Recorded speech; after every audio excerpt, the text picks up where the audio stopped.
I know. I didn't realize. I'm sitting here thinking to myself, like, damn, this is good shit.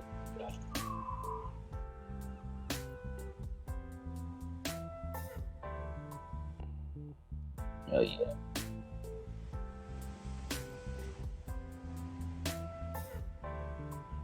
No, not at all.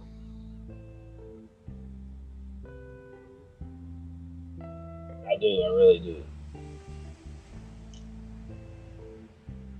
I have. I have all three, and honestly, if it wasn't for the fact that Xbox dropped that backwards compatibility where they dropped all the games, I wouldn't even probably be messing with it really right now. Like, I got Destiny. Like, if anybody wants to play Destiny on Xbox, man, hit me up.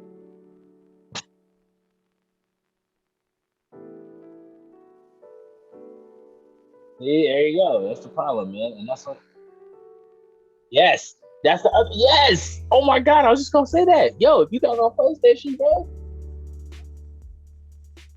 only other.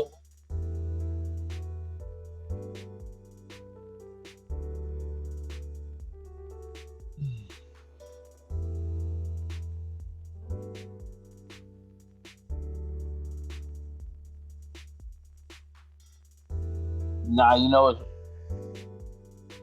Facts. I want to play that, and like you said, I want to go to the vault, and I went, and I was like, oh my God, Destiny. So long since I've I am so incredibly under leveled with everything I own because it's been like what 2 years since I really played that game. Absolutely painful. Absolutely painful. What? Thank you, Jason Bourne. My man said he can't hear me. I said so many Hey, things.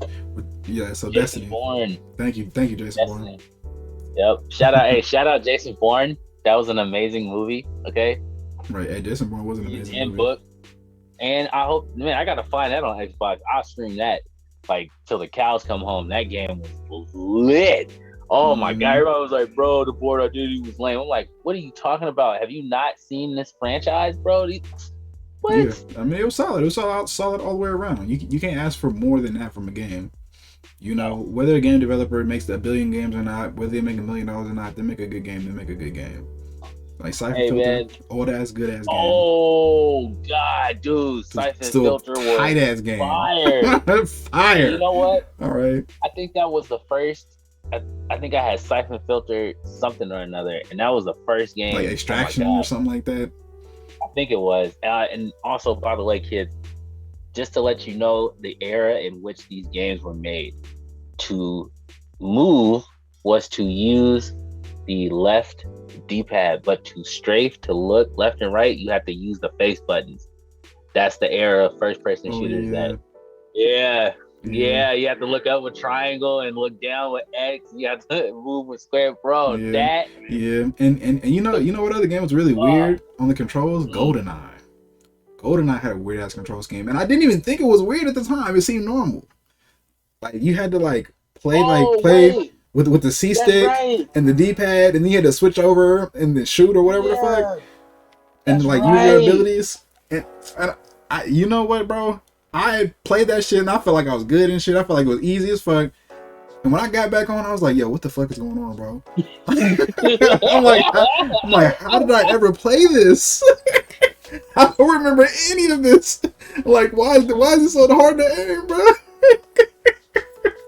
That's too funny. Oh my God, no, cause like, oh man, my boy was like, bro, I just got my 64 back. I'm like, that's great and all, but like, I could never go back. I got my PS1 games, and I Right. can play them on my PS4. Right, and it's only a I matter of don't want to time, do bro, that though. Yeah, before I don't GoldenEye want to. comes out on Switch, Which and it it'll be did, better. by the way. It did? Which it did. Yeah, GoldenEye. Yeah, they released the 64, Sega, and something else. Dreamcast. They released all those games on the. Remember we talked about it on the show. Yeah, It yeah, was but on EA nah, Play. they did, but they didn't release all the games. It's like a monthly or yearly subscription, and they put out different Right. games. I don't know GoldenEye if they did the remake yet. It No, they're is a not gonna do a throwback. remake, but Yeah, they have a they're gonna put GoldenEye there. They're just yeah not gonna do a remake because they yeah already did exactly. a remake. If you haven't played it, it was trash. They did it Yeah, with Daniel Craig. Oh, that mm, was bad. Then yeah, they that tried sounds to do a terrible. continuation. slash a sequel slash prequel with GoldenEye Reloaded, which don't, you know what? It's underrated. Don't play it, but if you can watch it being played, it's a fun game to watch through, but not a fun game to play. It's terrible. Shout out though to one game from the PlayStation 2 era. Okay, Project Snowblind. Okay, that game, Ace Boogie, man. I love that game. Shout out Project Snowblind. We don't get games like that no more. Right, and it's I'm not gonna go too deep into it because I do want to get on topic, but we don't get media like that no more. I feel like honestly, the '90s was one of the most creative times in our media, just period. The '80s, like late '80s and the '90s, because a lot of really different kind of stuff came out. You know, people had a lot of like unique ideas. Yeah, people complain about some of the bad ideas or weird or whack ideas that people had, but there's a lot of really good ideas coming out in both the video games area and also the movies and TV. You know what I'm saying? The kind of TV shows we have. You know, you get shit like Teenage Mutant Ninja Turtles. Like, what the fuck? That's hella rare. You don't really have a lot of characters, in my opinion, being like built up like that. You have sometimes, and like I said, I'm not gonna get too deep. You get kind of characters who are based on the old characters from the 80s and 90s and just refreshed. Big facts. Big facts. Damn, now that you Every mention damn that, remake in the world. yo, I just rewatched The Lost Boys. Right? I don't know if you guys have ever heard of that movie, but it was a really good vampire movie from the late '80s. Came out in '87. So I just rewatched this over the last 2 days. That's how long it took me. It was painful to watch through this movie again. I love this movie. I love it to death, but Jesus, it was so, the pacing was all over the place. The special effects were on point, but the pacing was all over the place. The story was all over the place. It was just too many happenstances and coincidences for it to ever be like believable that this was a real thing happening to a real family. That makes sense. But damn, did those special effects look really good? And I think that in the 80s, a lot of movies were sold on special effects, bro. Yeah, I mean 80s especially, but I'm thinking about the 90s, you know, mostly. I gotta give the 80s credit, but the 90s I think was like really popping. You feel me? Power Like, Rangers. Power Rangers, that was brand new. Pokemon, come on, people still play Pokemon today. Yu-Gi-Oh, dog, people. Yu-Gi-Oh just came out, bro. Like as a game, you know. World. Yeah. But you also get movies like Do the Right Thing, dog. Come on. Oh my God! Hold on, guys. Good Burger. The entire Nickelodeon. Right. Good Burger. Good Burger. What kind of movie, bro? What kind of movie is Good Burger? What?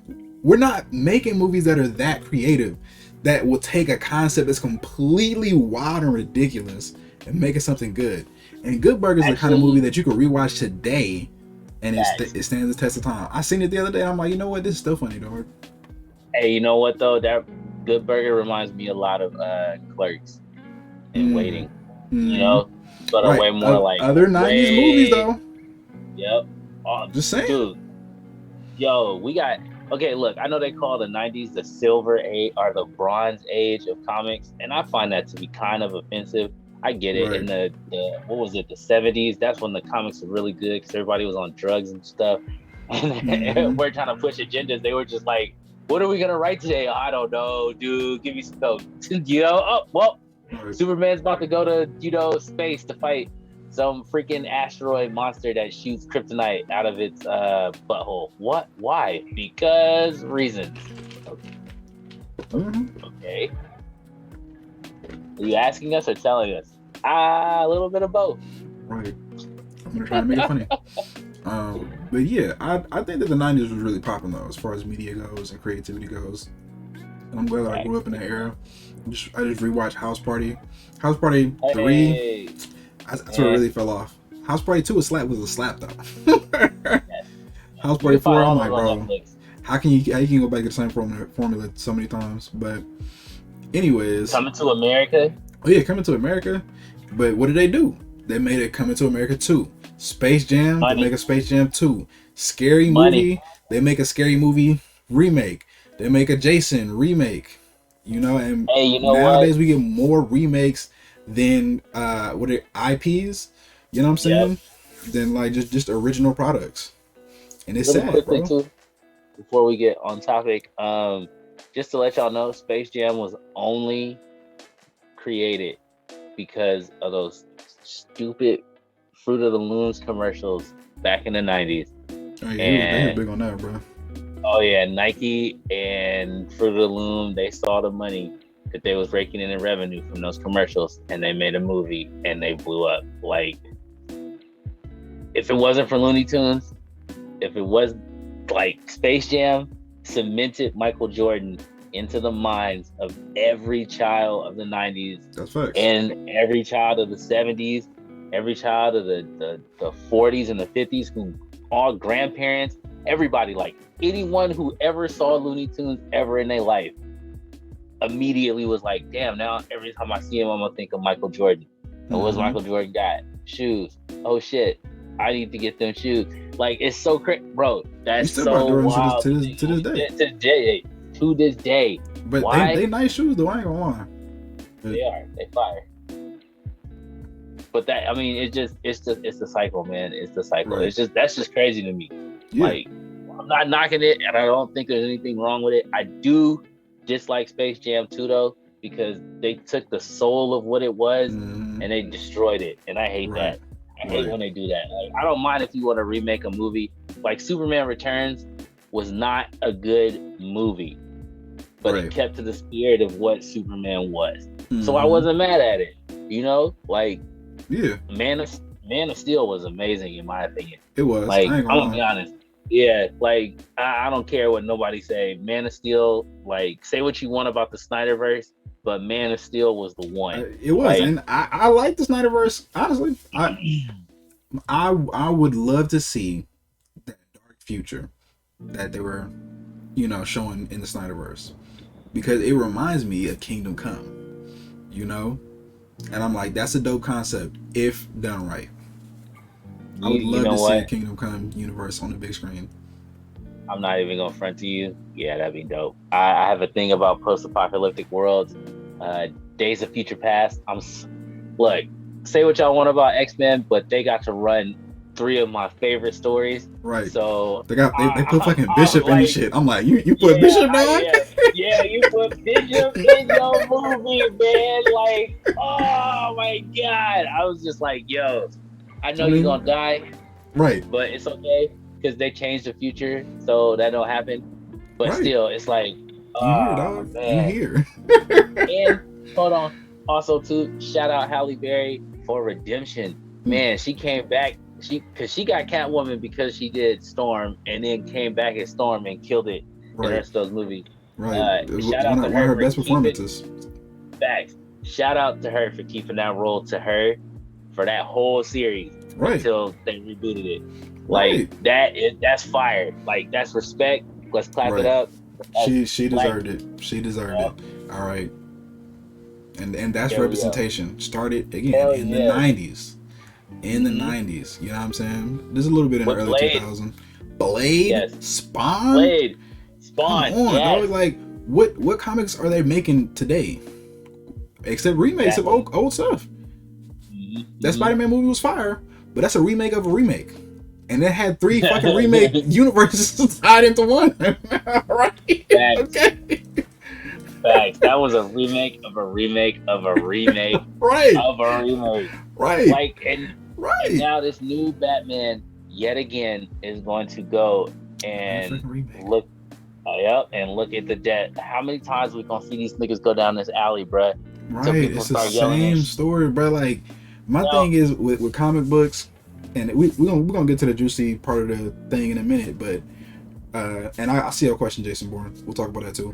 But with comic books, it's like there's so many good stories to take from, and if you're gonna take from the stories, you should recreate the stories that we love and do them justice.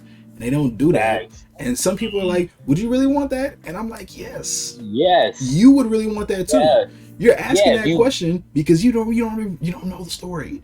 You know what I'm saying? You don't know the feeling, right? Nope. Like I tell people, man, if you want to know why I love DC Universe, go read Flashpoint. Oh my god, Flashpoint was good as fuck. It was Yes, good. It go was read. beautiful. It was well written.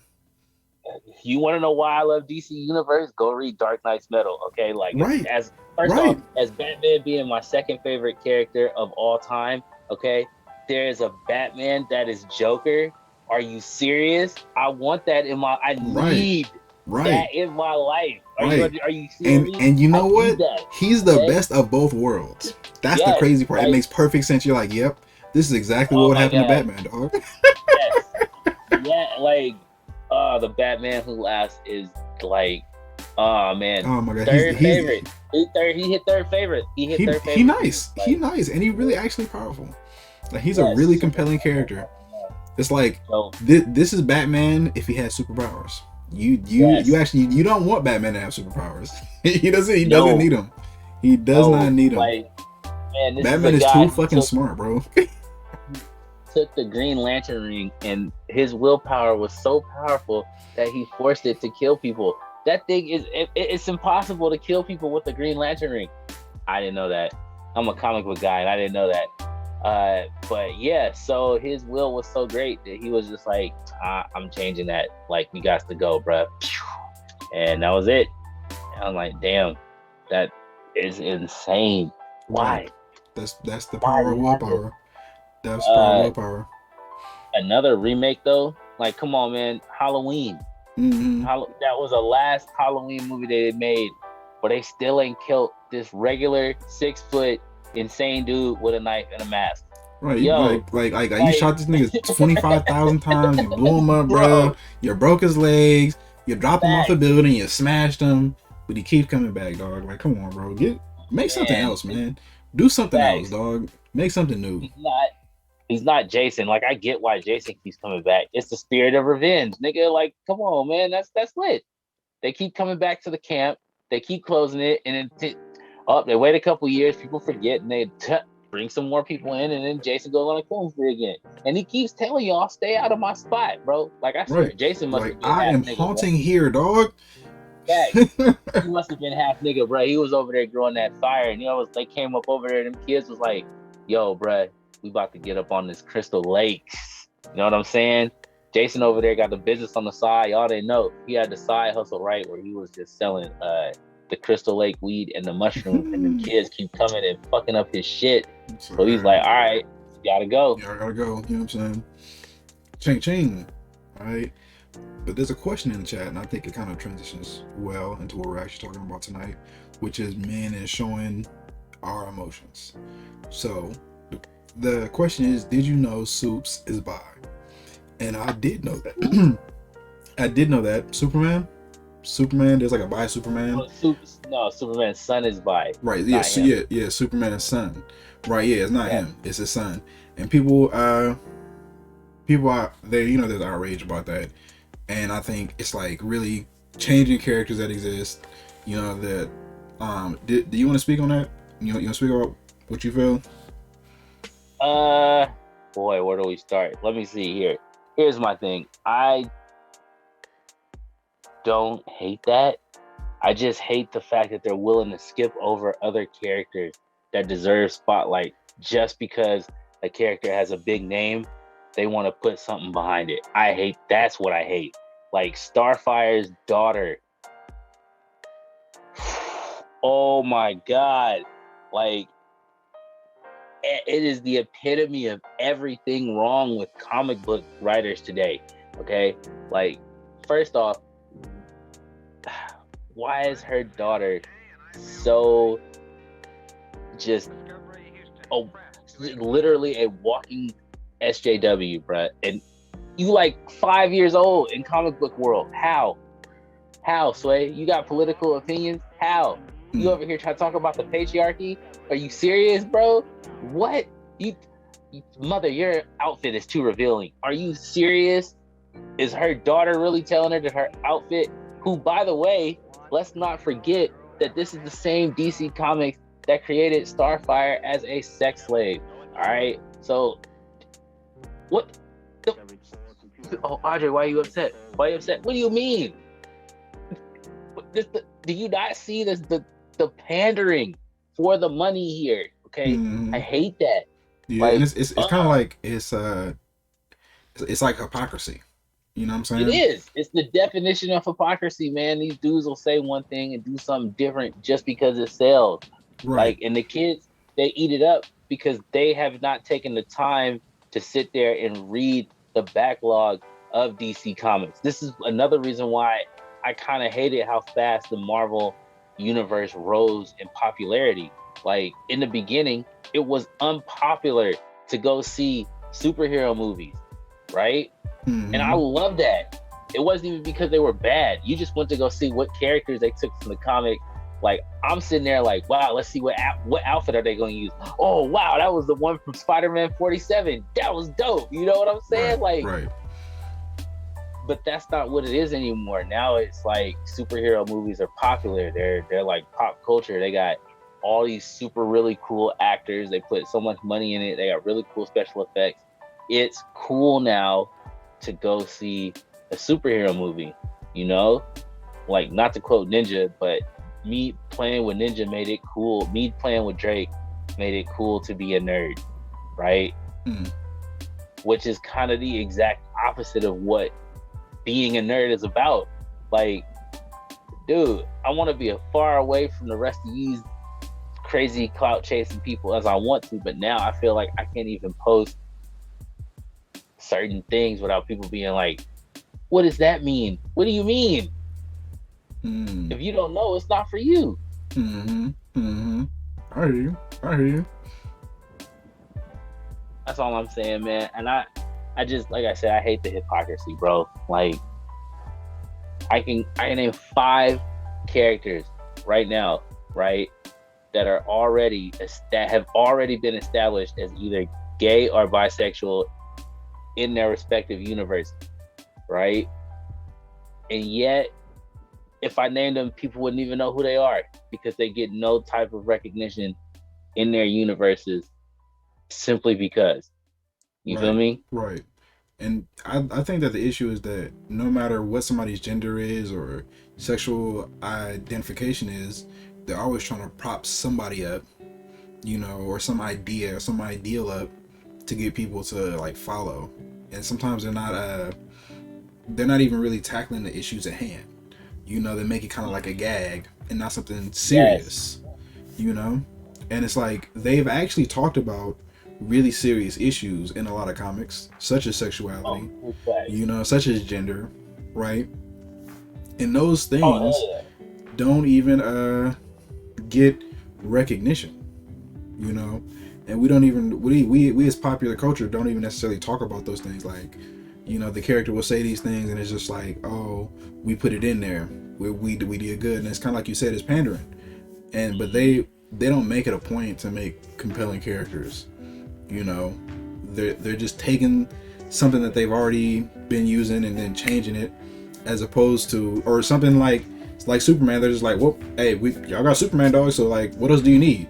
You feel me? Instead of being like, oh, there's a bunch of these other characters that you could make stories about and we could tell people's actual stories in a really compelling way already. That's what we need. You feel me? Facts. Which is so interesting to me because, again, I tell people Superman is Jewish. He was created by 2 Jewish immigrants that wanted to create an immigrant that was powerful enough to change the world. Okay, the strongest immigrant ever. That's why they created Superman. If you didn't know that, and they sold it to DC Comics for $30. I would be mad as Can you fuck. believe that? I mean, they Be sold mad Superman as for fuck. $30. Now, mind you, they asked for 2 things though. Number one, they wanted rights, and number two, they wanted royalties, obviously, Mm-hmm. uh, by selling this publication. And DC took it. Before they were DC Comics, by the way, they were called National Comics. So if you ever find anything that is National Comics, you save that because that is worth hella money. And then But Superman was also published in Action Comics too, right? yes, but that came later. That was their National Comics was their overarching, umbrella. Mm-hmm. Action Comics was their brand of, like, what's the word I'm looking for here? Distractionary comics, because they did a Mm-hmm. lot of drama stuff. Like, most of DC's work in the beginning was a lot of like Superman is the guy who's all about truth and justice in the American way. He eats apple pie. He fucking farms. He loves his mom and dad. That's literally what his comic books were about. He doesn't bully people. He doesn't like use his powers for evil. He's a good guy. And then you had action comics where he was actually a superhero. So he was Clark Kent in one comic, basically. Even dressed as Superman, he was basically still Clark Kent. Mm-hmm. And in another comic, he was actually Superman.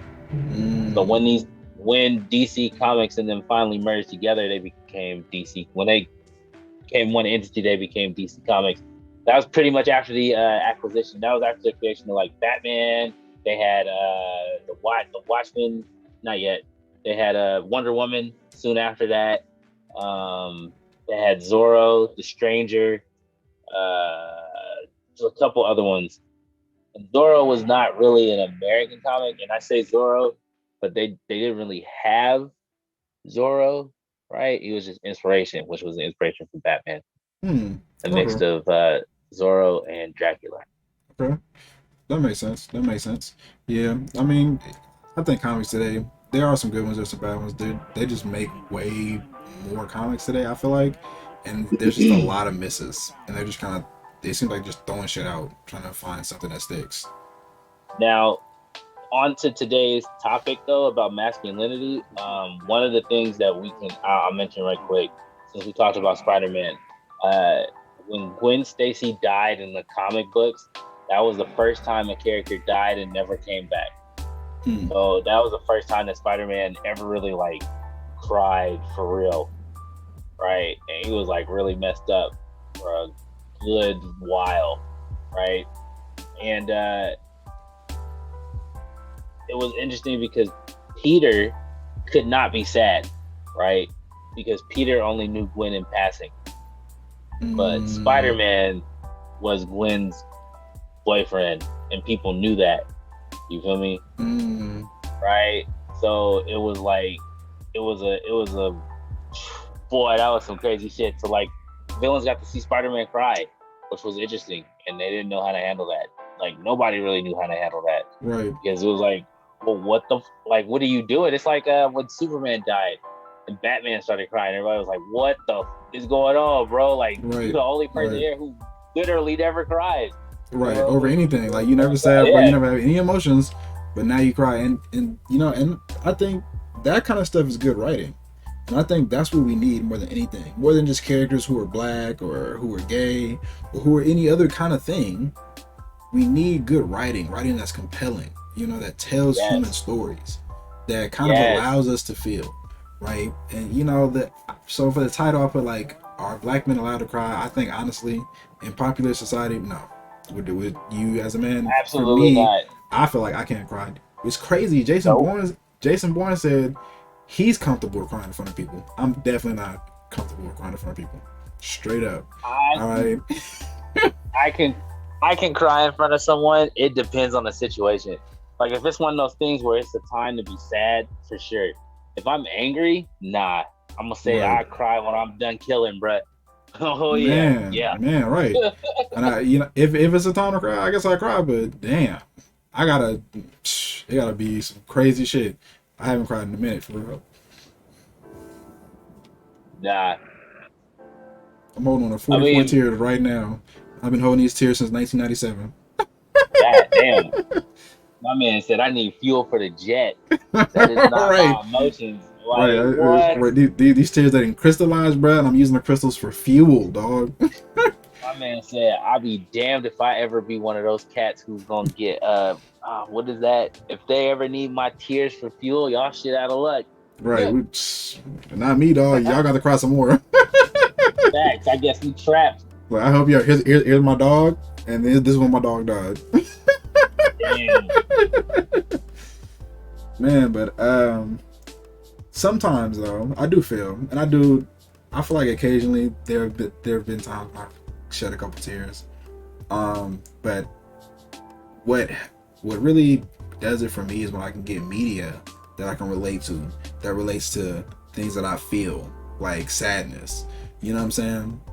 Like there's a song by, I was about to say J. Cole, by Jay Electronica called API DTA.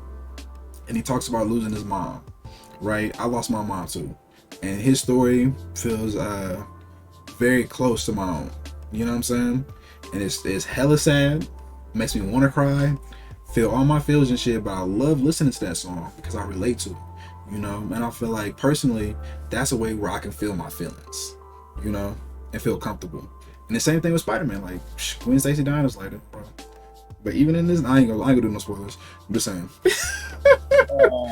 All the times that people have died in Spider-Man's life, Spider-Man I think is one of the most human characters that they have.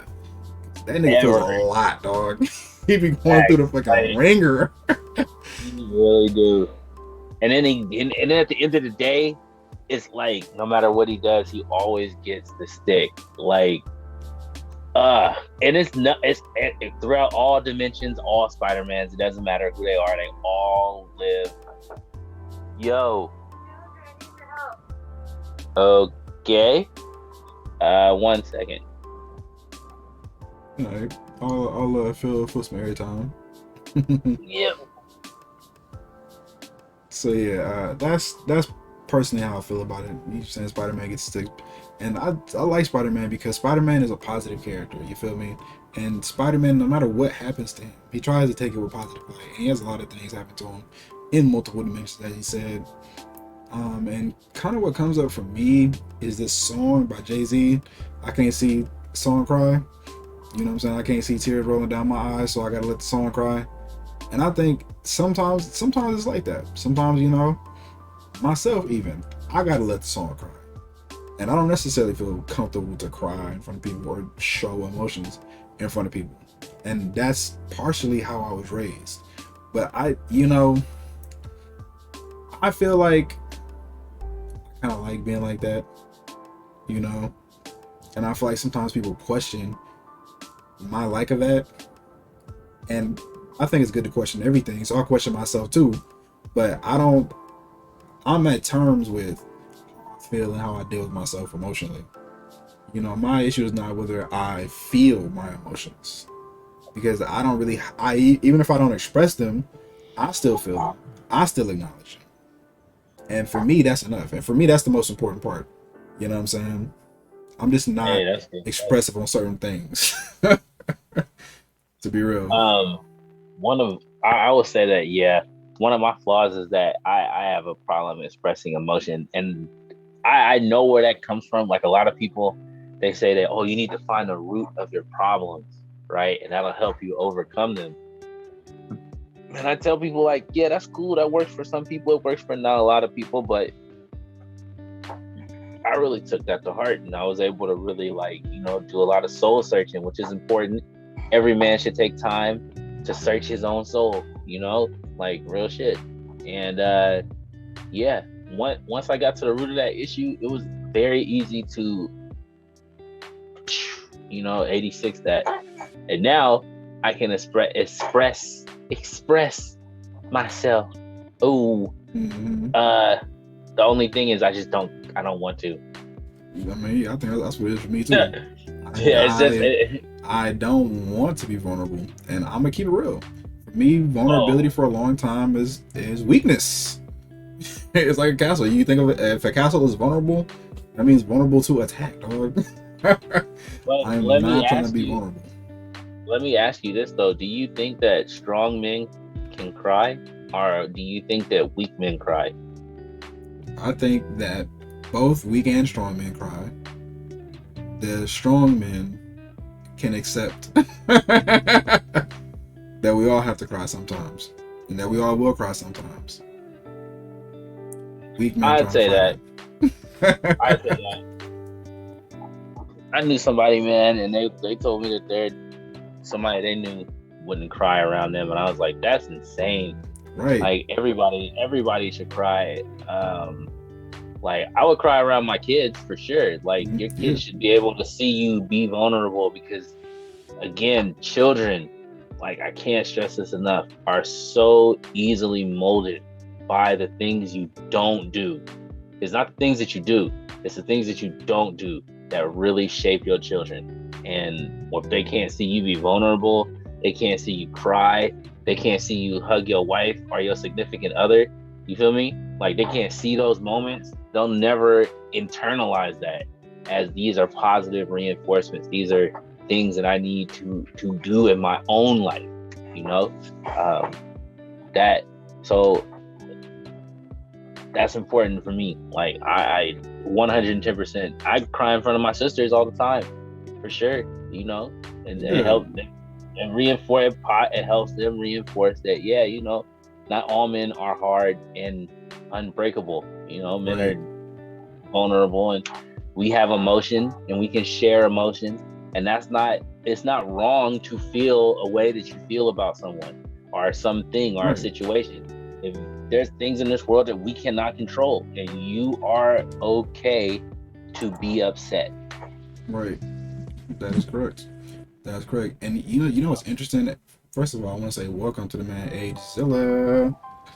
Sorry, Age gentlemen, what's up? Zilla. What's good I'm with y'all? sorry I What came up? in late, guys. Oh, Sorry. No, it's all well, good, man. It's all good. and How you gentlemen doing this you evening? can always join. You are Thank you. 100% welcome all the time. Thank you, Doing gentlemen. How good. you gentlemen doing this evening? Good, good, good. Doing We good. just Doing talking about good. feelings and shit. You know what I'm saying? Crying on the microphone. Good. You know, good old, good old, good old. That's all. How you Age, doing, my brother? age. I used a joint roller for the first time. Oh How my did it god! come out? How did your joint come out? Look at this. Look at this. It's That's a perfection. that's like joint classes right there. Good shit. I know, right? That's Thank your you. first one. See? That's your first one. Yeah, that was like one of my Yeah. first ones. I never used a roller. Oh My shit. boy came over and taught me how to use one. Yep, Oh that's man, right. I put it said down, that. my guy. Don't tag me. You know what? First and foremost, once again, brothers, it's always good to see you, gentlemen. It's always good. I don't want to. I'm sorry about coming late, but I'm gonna get into the topic because I always enjoy talking to you, brothers, about everything and feelings, black men and feelings. You know what? So I'm a older gentleman now, and as I'm getting older, it's like you take upon new aspects of life, and I don't know. It's not easy. It's not easy, and people like. I guess what I'm saying is we are all artists and working men, and we're having some success with our art. So people who don't pursue the art, they don't get the stress of art on top of the work. You know what I'm saying? Like they don't get it, and it's like it's lightweight stressful, but it's hard to explain to somebody who's not in the arts. Right, right. Also, I feel facts. you. I feel you. And I mean, So as an artist, I agree with that. And I think I express myself a lot in my art. I express myself in my art more than anything else. All right, because the art really, beyond anything else, is what drives me. You know what I'm yeah, saying? but And like Yeah. yeah, go ahead. I mean, no. You go ahead. Go ahead. um, and I am.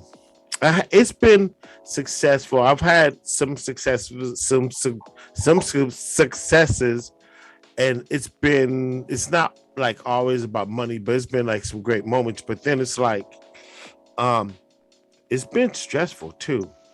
You know, it comes with the, like so it's challenging and it gets emotional, and I'm trying to keep it even keel with life and everything. My cousin passed away. I know I'm still like grieving over him, so it's hard, but we're supposed to persevere and get through it. But it's okay to let motherfuckers know like this shit isn't easy, bro.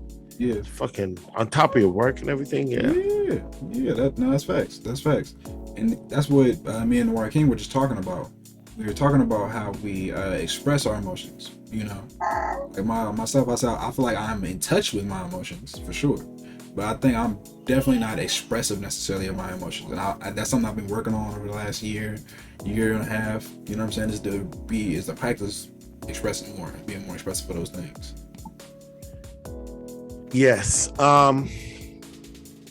I am not trying to use this as a shameless plug, but I have been in the lab and I have been really cooking some like new stuff, music, and looking forward to releasing it on my birthday. But like, as an older gentleman, man, like I'm getting better with articulating my thought on a track, and it's not about like get money. Like it's like I'm like I don't know. It's like my diary. So it's like I'm really proud of the new stuff. And as older guys in rap, it's like, what do you rap about? Like we're older. Like it's funny because I think this is like a light segue to what we were talking about just anyway. Like, why do older gentlemen rap?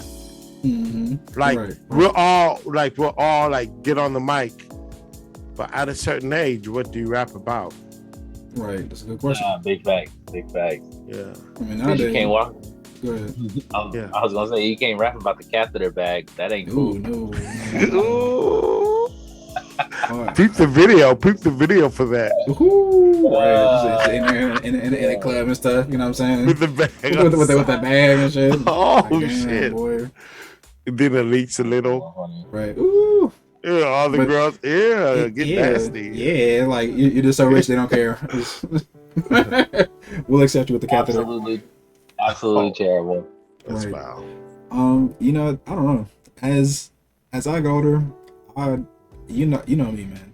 I love battle bars personally, so that's always gonna be there. But I try and rap about like shit that's important to me, shit that I think that will be important to other people too. You know what I'm saying? Family, caring about yourself, taking care of yourself. Like the kind of things we up against, morality, all that kind of shit. And I feel like people just gotta find they niches.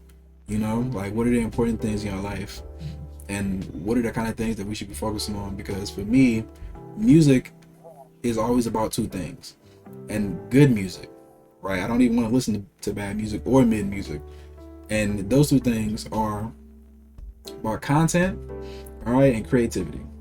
Really, I want something that's gonna slap, all right, but I want something that's gonna be uplifting.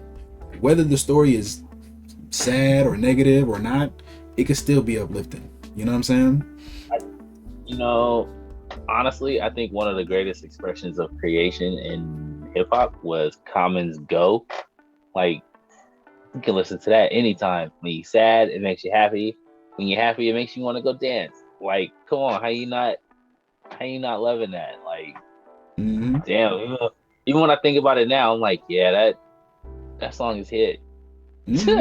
They'll never acknowledge that the rap generation is a whole generation of poets.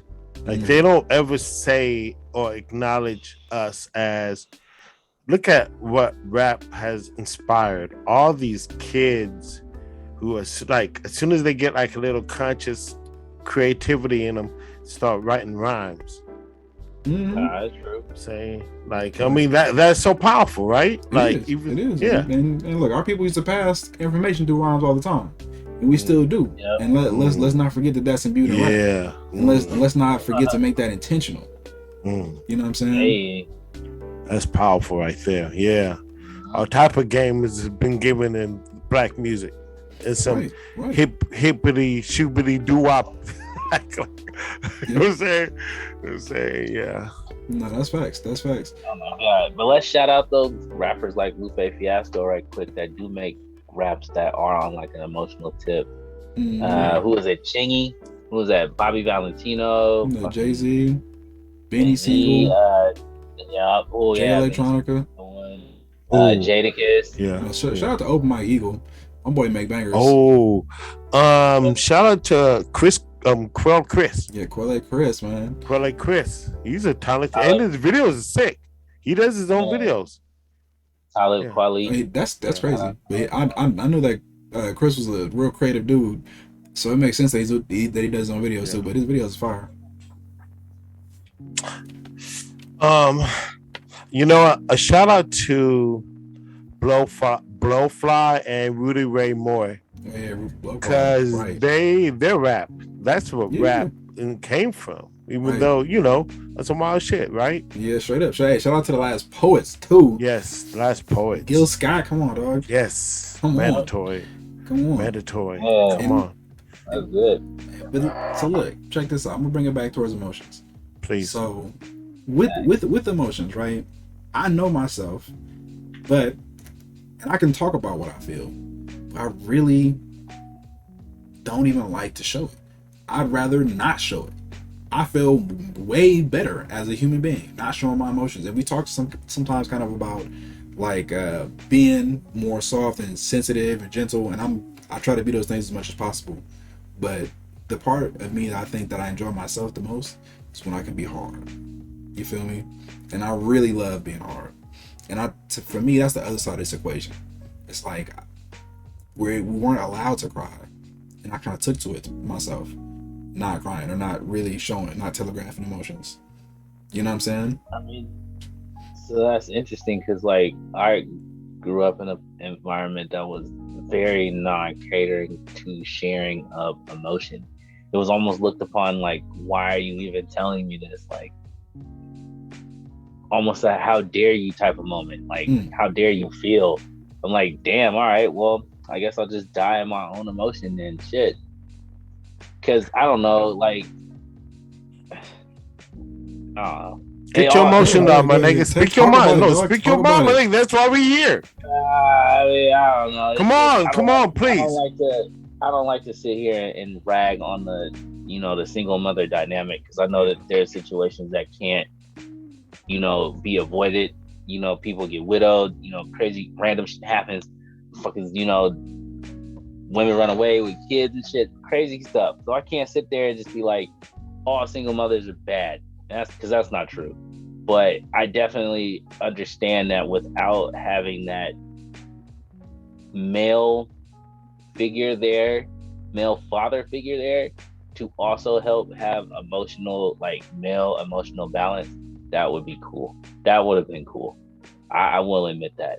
For if then I probably would have not been so hard or so held back when asked about emotions by other people. I mean, because usually I just tell people that I'm fine, even though I'm not fine, but you just got to say that you're fine. Yeah. Right. Yeah. Hey, look, you know what? I feel like I've always kind of been honest, but I've been way more honest with people. People like, hey, bro, how you doing? My brother called me the other day, or we was on Xbox or whatever, and then he was like, how you doing? I'm like, man, I'm not good, bro. He's like, what? I was like, I know I'm about to play this game, but it's crazy and it's going on. I'll tell you about it later. And like something like you say, what the fuck? I was like, well, I ain't gonna talk about it now, but me and my brother got together. He heard that shit. He's like, I'm saying too now. I said, I know, dog. I know.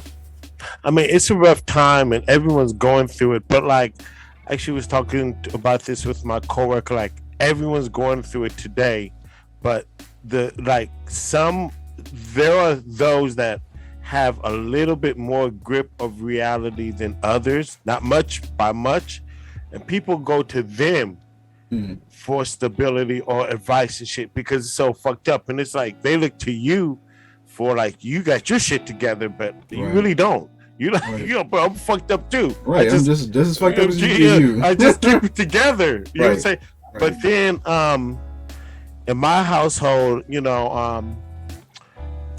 was, I had both parents, and it was, they had their moments, and it was shaky, but like my family was always told to like show your emotions. My mom was like, cry, but then cry behind doors.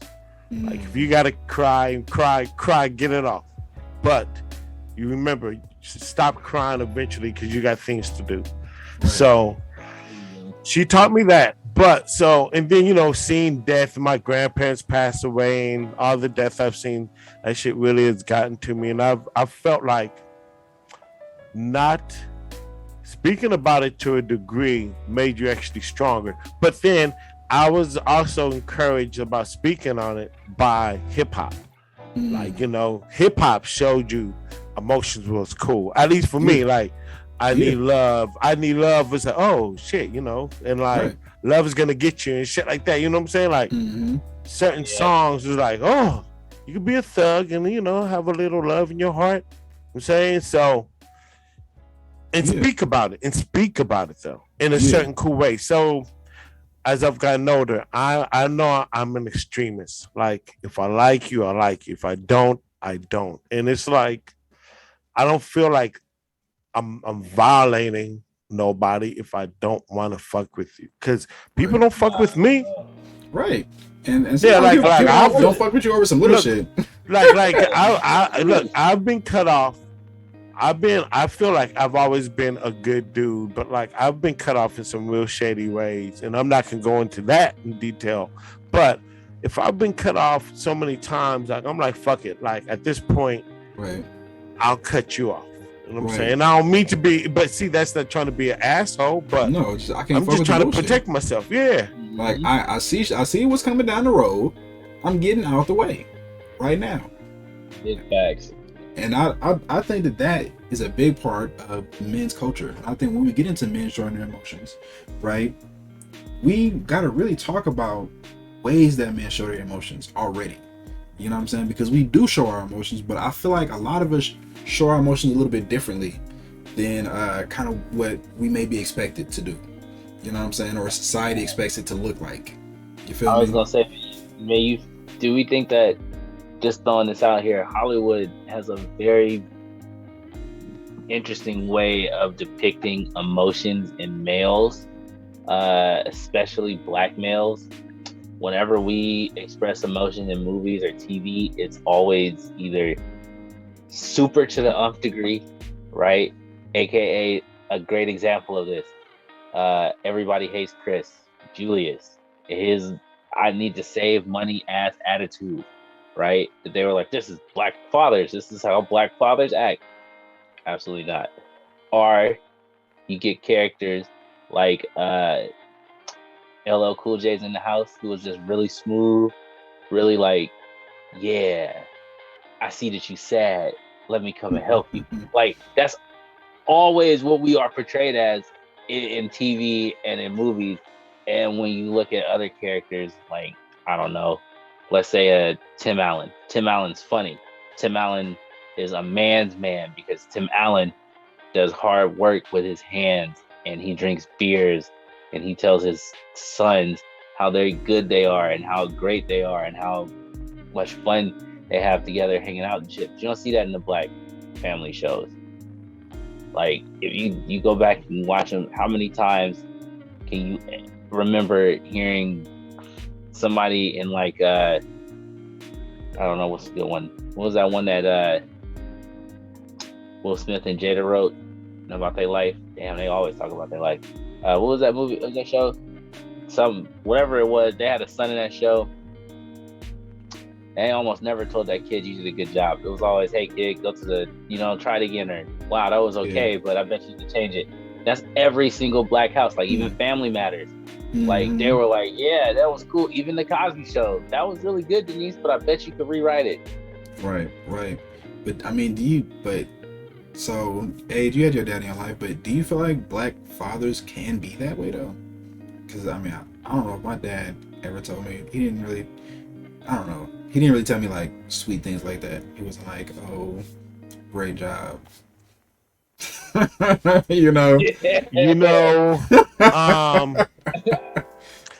Pops had 3 sons, and I know raising 3 black boys in the East Oakland ain't no easy job. He did the best he could, I feel like he had a soft side, but he didn't show it much. Got more of that from my mom. But as I'm an older man, I'm like, oh, I understand why Pops didn't have too much of a soft side, because he was out here busting his ass trying to make sure we had food and shelter. And it's not that he wasn't loving and caring, because he was. But it wasn't, I mean, I got hugs. And I mean, I don't know. You know how men, like, how dudes even just say hi. We punch each other and be like, what's up? Like, what's up? Like in a fist, or like, you're real dude, like, nigga, like, you know what I'm saying? Like, it's different. Yeah, it is. It's different. It's, I don't know. And I see, I think that's kind of our culture, dog. I think that's inside of us, and I think it's okay. I think it's good. I think it's good that we can be that way because I feel Yeah. like that's our place. You know? But is it though? Like I'm sorry, look, I didn't have a father, okay? But I would have loved to have somebody be like, hey man, good job. You know, Yeah, like yeah, yeah. No, I that think we would have need been that too. cool. I think we need that too. And I think that again, the stereotype of black fathers, like Joe West from The Flash, awesome. Like, oh my god, like, damn. Go back and watch those first couple seasons when they actually had a good writer. Okay, that was amazing, amazing. And then they kind of changed his writing to make him more like instead of being like the supportive, cool, hey, you're gonna be cool, dad. He was more like all right, you know what? I'm just gonna let y'all do what y'all do, cause I'm gonna have to step back. Like this is getting out of my realm of understanding, you know? And I'm like, I get it, but that was just a weird cop out because people started to realize that Joe West's character was being better written than the Flash. Mm-hmm. Yeah, because the Also, Flash is trash. You know, also, I'm feeling like, you know, everyone's experience in life is different. So like black lifestyle, we move different than Caucasian brothers and Hispanic brethren. Like we just like there's certain things like our culture and single parent or with parents, we know that we are raised in like a lightweight war. We know that. oh yeah, So with or without parents, you gotta be kind of tough. Right, you gotta With or have thick without skin, parents. dog. You gotta Yeah, have yeah, I'm thick not. yeah. skin. With or like, and I'm not. I mean, I'm not taking that away, and I yeah. understand that point. I mean, come on, like I said, man. Look, what they say in this society, yo, you are a black man in America. You are the prey, and the hunt Right, is on, son. straight up. Like they are after your ass Right. with a passion. I'm like, damn, yeah, for real. Like I tell people, man, think about this. You wake up every day to come to your job, except for the days that you off. Well, guess what? On the days that you off work, criminals are trying to figure out ways to rob places. So I'm sorry if you think that niggas take days off, you're wrong. So if you think that the government is taking a day off of punishing our black beautiful asses, guess what? They not. If you think they ain't trying to think of some new way to keep the black man down in corporate America, they are. All right, trust and believe me, man. They ain't got shit else to do. No, You know, I do believe that as much as they want to portray our rap music as just a joke or like a passing fad, I do believe that there's so much power still in it. And yeah, man, like I look forward to seeing the artists still share their emotions on beats. I love it, bro. Like as I get older, man, I mean, I don't know. Will I ever stop making beats? This shit's fun. Here's a good one. Okay, let's talk about this then, if we shall.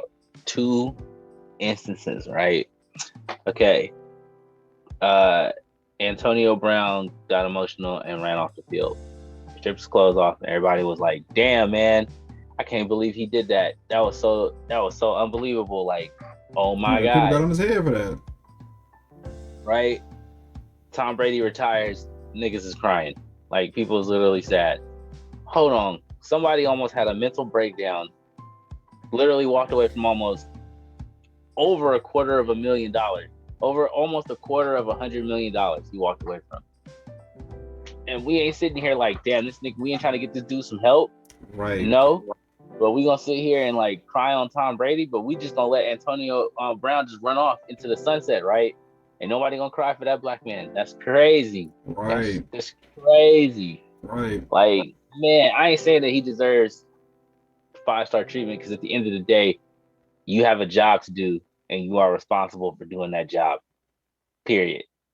But you also have your own personal health, and we don't know. Again, we don't know how many concussions this man didn't suffer. We don't know how many times he didn't get hit in the head, or you feel me? We don't know how much. Again, how many drop balls? Shit, the fact that he was making that type of money could have been affecting him when he was seeing so many people busting their asses to make pennies, while the world is still being told that we can't make no money, right? So I mean, we don't know. We don't know what's going on with him. Right. We don't know, and I think that that's the other side of this equation. That's the other edge of this sword, and I think that's the thing that becomes problematic. Right? It's like, you have the strength and the strongness, but there has to be a place for vulnerability to exist, and we have to have avenues as Black men to be able to express ourselves and express them with our community. Do y'all feel like y'all have places and spaces where you can really be vulnerable with other people about how you feel? Oh yeah, 100%. I mean, this is again. I'm not gonna give away my hidey holes where I go run to when I need to go and be all emotional. But yeah, no, I mean, it's good to have outlets. It's good to find, and more importantly, it is good to find healthy ways to express yourself through outlets. Yeah. That is what's more important. Like there was something else I was gonna say too. Really quickly to what you just said. Oh my god. And I lost it. It was really good. I'll wait. If No, go ahead. I don't know about outlets, but like as a facility or nothing. But I do have homies. I got my family. I got certain people in my life that I go to. It's funny because when my father first passed away, I was offered free psychiatry from a shrink and from the hospital. And I told the people, I was just like, I'm cool with the psychiatry because I don't feel like opening up to a stranger. But then they're like, well, this is someone who's trained to take your opinion. I'm like, bro, I got family members like my aunties and, so I'm not knocking therapy, but as long as you talk to somebody, be it a therapist or your family member over some trees or the Lord or a mic and a beat, right? Like just talk to somebody. Talk to somebody. Yeah. And like even this form, it's not like we had to create this for ourselves. Right. True. And I will say this too: be wary if you do decide to go to therapy or a therapist or anything like that, because as Chris Rock most definitely put it so eloquently, I don't want to get in the plane when I have more experience than the pilot. All right. So as cool as a therapist is, they ain't never gonna know what you're going through because they're not you, and they only get paid to say what you want to hear. Exactly. See, that's what I'm saying. Like, yeah, and I'm cool. That's the double-edged sword of it. And if you just to not even go hella deep into this, but like the thing that pisses me off the most about therapy. Look, I don't like Tom Cruise, but he was right when he was like, therapy is a load of shit. It was a bunch of old white guys from Britain in a room with people from Britain and France from insane asylums, and they set them down and they asked them a series of questions, and they said, this is what psychology is. This is what the human mind is. That's where we get therapy and psychology from. Bunch of rich white people telling us how to think and feel. Right. I'm not with that shit. When they experimented on hella people and did all kind of crazy ass shit to people and thought all kind of shit was all kind of shit. And I'm like, bro. Exactly. Mind you, this is the same time when people thought that the lobotomy and electroshock therapy were two of the greatest medical scientific finds in all of medical science. Okay, the only thing that topped this was World War I, when they figured out that if you reset a bone, right, in the body at the break, right, you could actually reset it and it would actually heal and gangrene wouldn't set in as long as you clean the wound properly. Yeah, that was like the third biggest thing that we discovered as a species. Can you believe that? Like, that's crazy to think. Like, before that, you got shot. He was just like, shit, well, I guess I got to take my arm off. Bro, you don't have to take your whole arm off. You just got shot. Nah, bruh. I see no way to get this ball out of my arm. Just use the knife. Nah, gotta go. Yeah, I hear you. And I mean, I think as Black people also we have a lot of issues with therapy and science anyways, because their science is wonky, to say the least. Even if some of our science was better back in the day, and even if we could do all these kind of things, Imhotep has done numerous kinds of surgeries successfully. So that motherfucker knows some shit.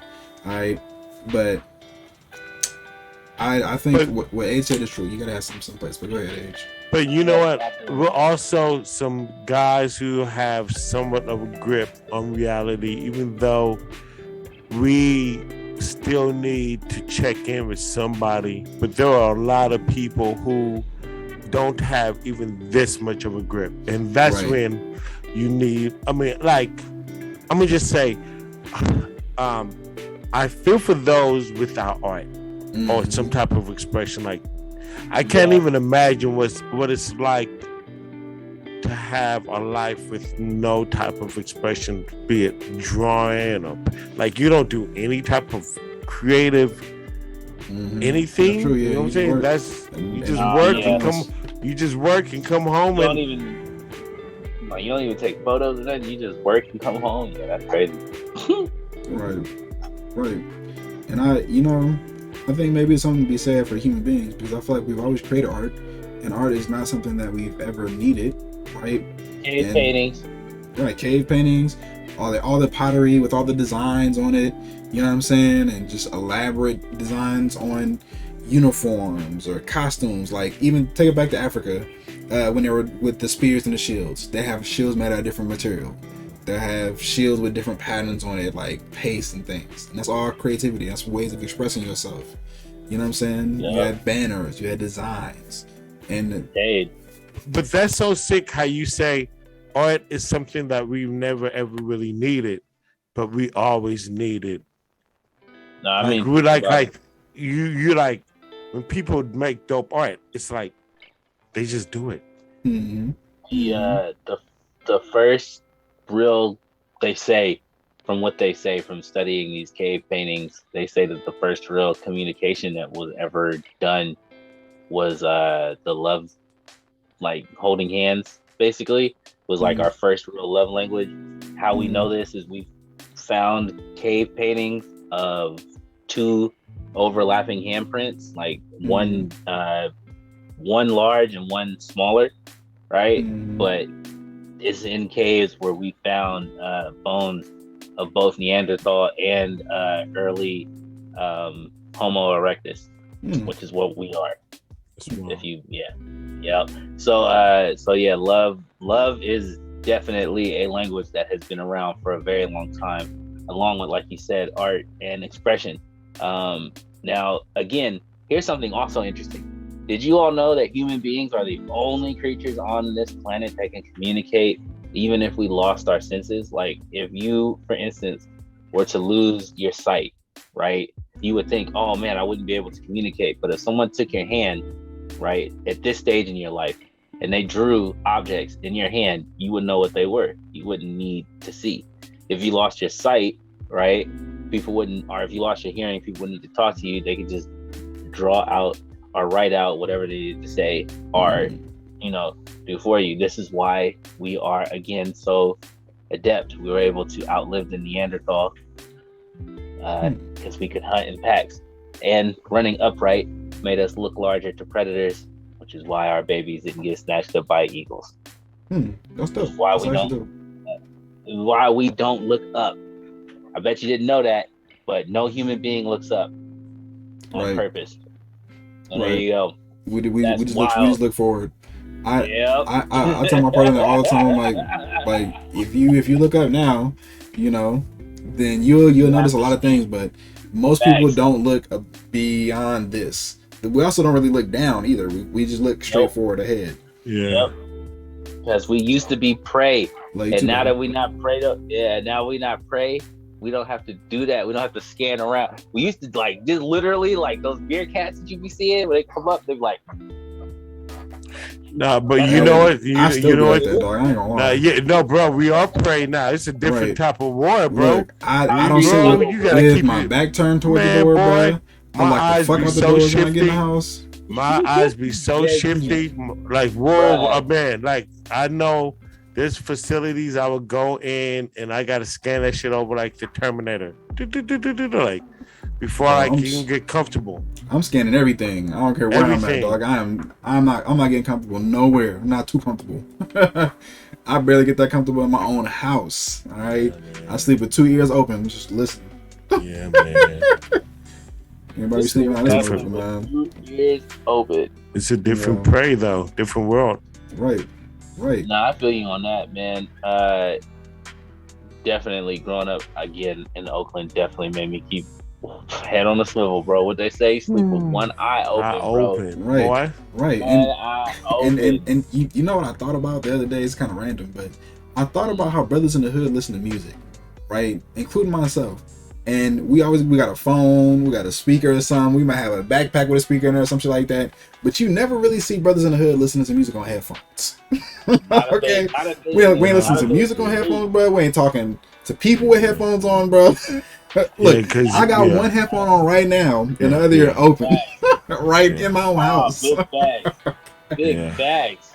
I keep one ear Nah, open at all times, dog. Right. Like I remember somebody was like, "Don't you want to try the new Apple noise canceling headphones?" I'm like, "Hell no! I need to hear everything, like everything. That's the last thing I need." Right? Oh my Noise God, canceling. You want to cancel noise in your life, dog? What? When people will literally try to stab you over misdirection, like absolutely not. Like you literally could be walking around somewhere, mishear somebody and turn around the wrong way, and they like, that was a threat, he threatened me, and now it's bad. Like, I'm sorry, what? I was just trying to hear what you said. Oh Yeah, my dog. God. Like, Facts. I ain't got no time in my life to be not hearing things. Facts. Like, not Apple, today. No. Not today, boy. For real. Facts. Like, y'all don't see, that's what happens when y'all just market. Y'all actually go to the places that you market to. So you don't know the type of people that you are marketing your products to, so you make stupid ass stuff. That's why Google Glass didn't work. Right. But you know what though? Some of these folks out here, white folks probably, be real comfortable not hearing shit. They don't feel like they have to worry about shit, even if they do. The internet era that made these kids crazy. They didn't forgot that you could really get punched in the face. Like, that shit wild to me, man. Like, I see some of the comments on some people's posts that if I posted some of that stuff when I was growing up, man, my cousins or uncles or somebody be coming to my house like, hey, whoa, I saw you posted something up, bruh, we gonna have to have a talk. Right. What? Right. Yeah, man. We don't even have a culture like that anymore. We're with the 6 minute mark right now. Because what was it? We were talking about cyberbullying, and this also goes to expressing emotion.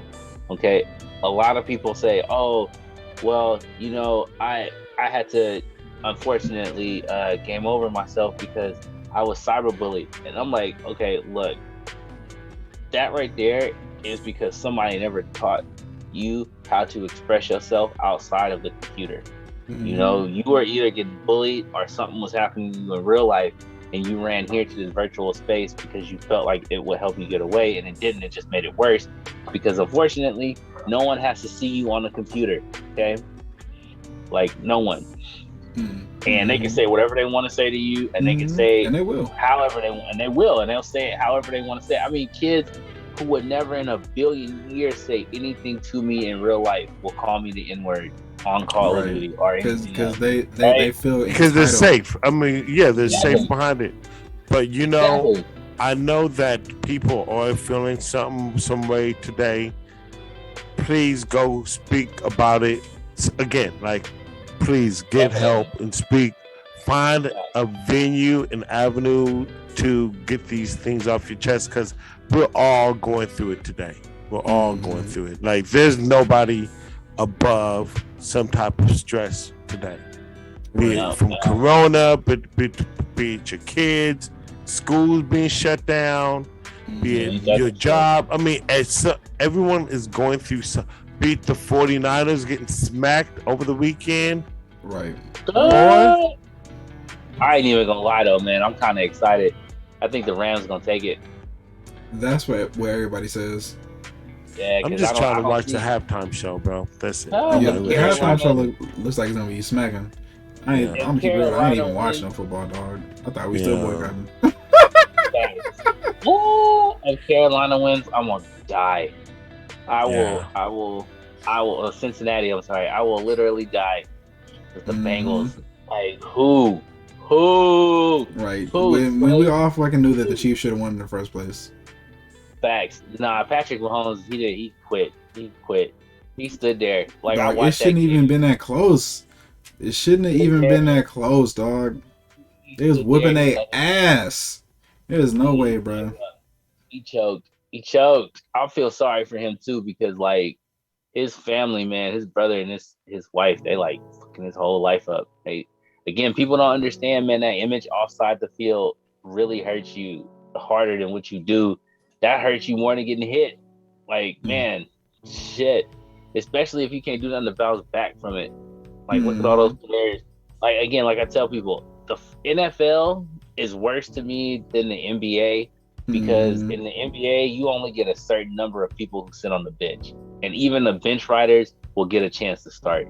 In the Right. NFL, I want you to think on this, if you will. Imagine you are a 300 plus lineman. You work the offensive line. You have been doing this for 5 years because you have to, not because you want to, because you got to get that bag. You've been hit in the shoulder so many times that the doctor's telling you you're losing cartilage and mobility in your right and left shoulder, right? But you got to keep doing this, and you ain't making nowhere close to the wide receiver that they just got out of college, fresh out of college, who has just now stepping foot onto a real professional field. And you sitting there on year 5 praying that this next fucking snap ain't your last. I'm no, absolutely that Right. And they're just what smacking each other and all that kind of shit. facts. And And that's a reality for it so many is. players.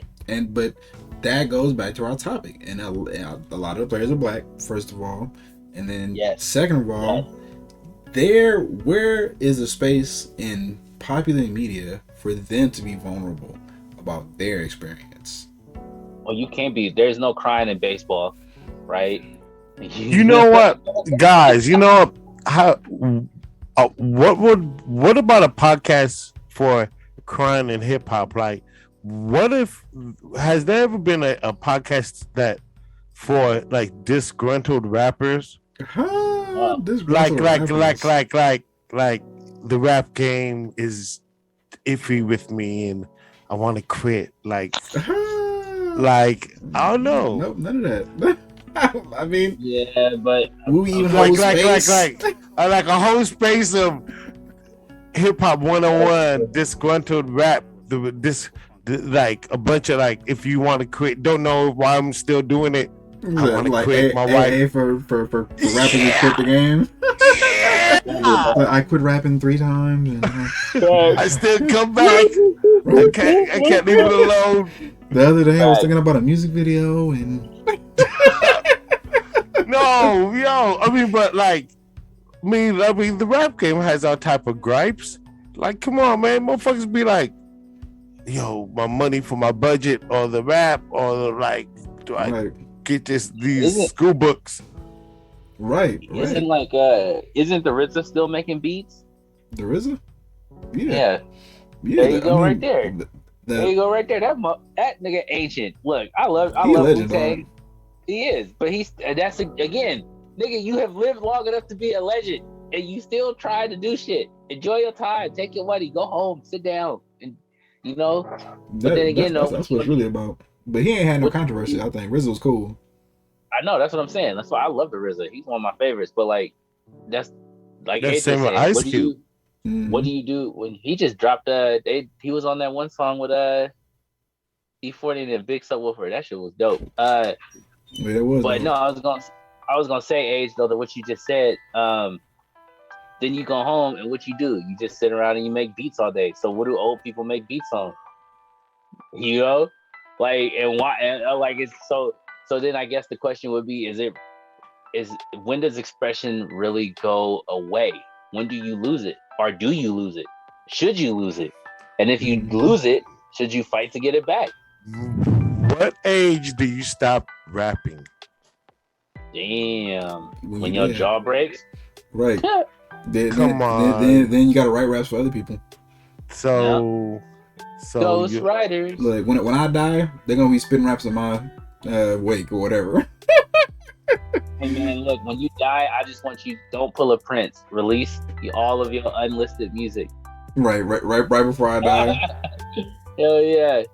Because I Right. swear to God, man, if I can't download I didn't have a fallout before I die, I'm a backflip. Okay, I'm never It's gonna all let you good, live bro. that. I'm gonna do it. And look, check this out. I'm- I might make this shit an NFT. That's all I'm saying. That's all I'm saying. fire. Wow. That'll be dope. Because I've been thinking about doing some NFTs, and I'm like, what could I really put on an NFT? And I'm like, you know what? Some of this unreleased music that everybody might not fuck with, but you know, this is a total side note. But musically, I really like fucking with alternative shit. I really have alternative musical taste, and I have like alternative musical taste. Motherfuckers like Quelle Chris, you know what I'm saying? Yeah. Like you say Quelle Chris to a regular person, they're like, huh? Who's that? Huh? Yeah, who is that? Right. I don't know. Yeah. I don't know who that is, man. Right. And I wonder a few people who really has always been like, Kendrick is my favorite artist. Kendrick is my favorite artist. Yep. I heard somebody the other day, he was like, oh, I don't even understand some of the words that Kendrick could be saying. And I'm like, damn, bro, that's crazy. Wow. Like, I feel you, like, if you don't understand what he's saying, then you're not going to get the meaning, definitely. But Definitely not. You know what though? I broke all this shit down. But then on the opposite side, there's a lot of these little rapper dudes, like the trap rappers. I don't understand what they're saying.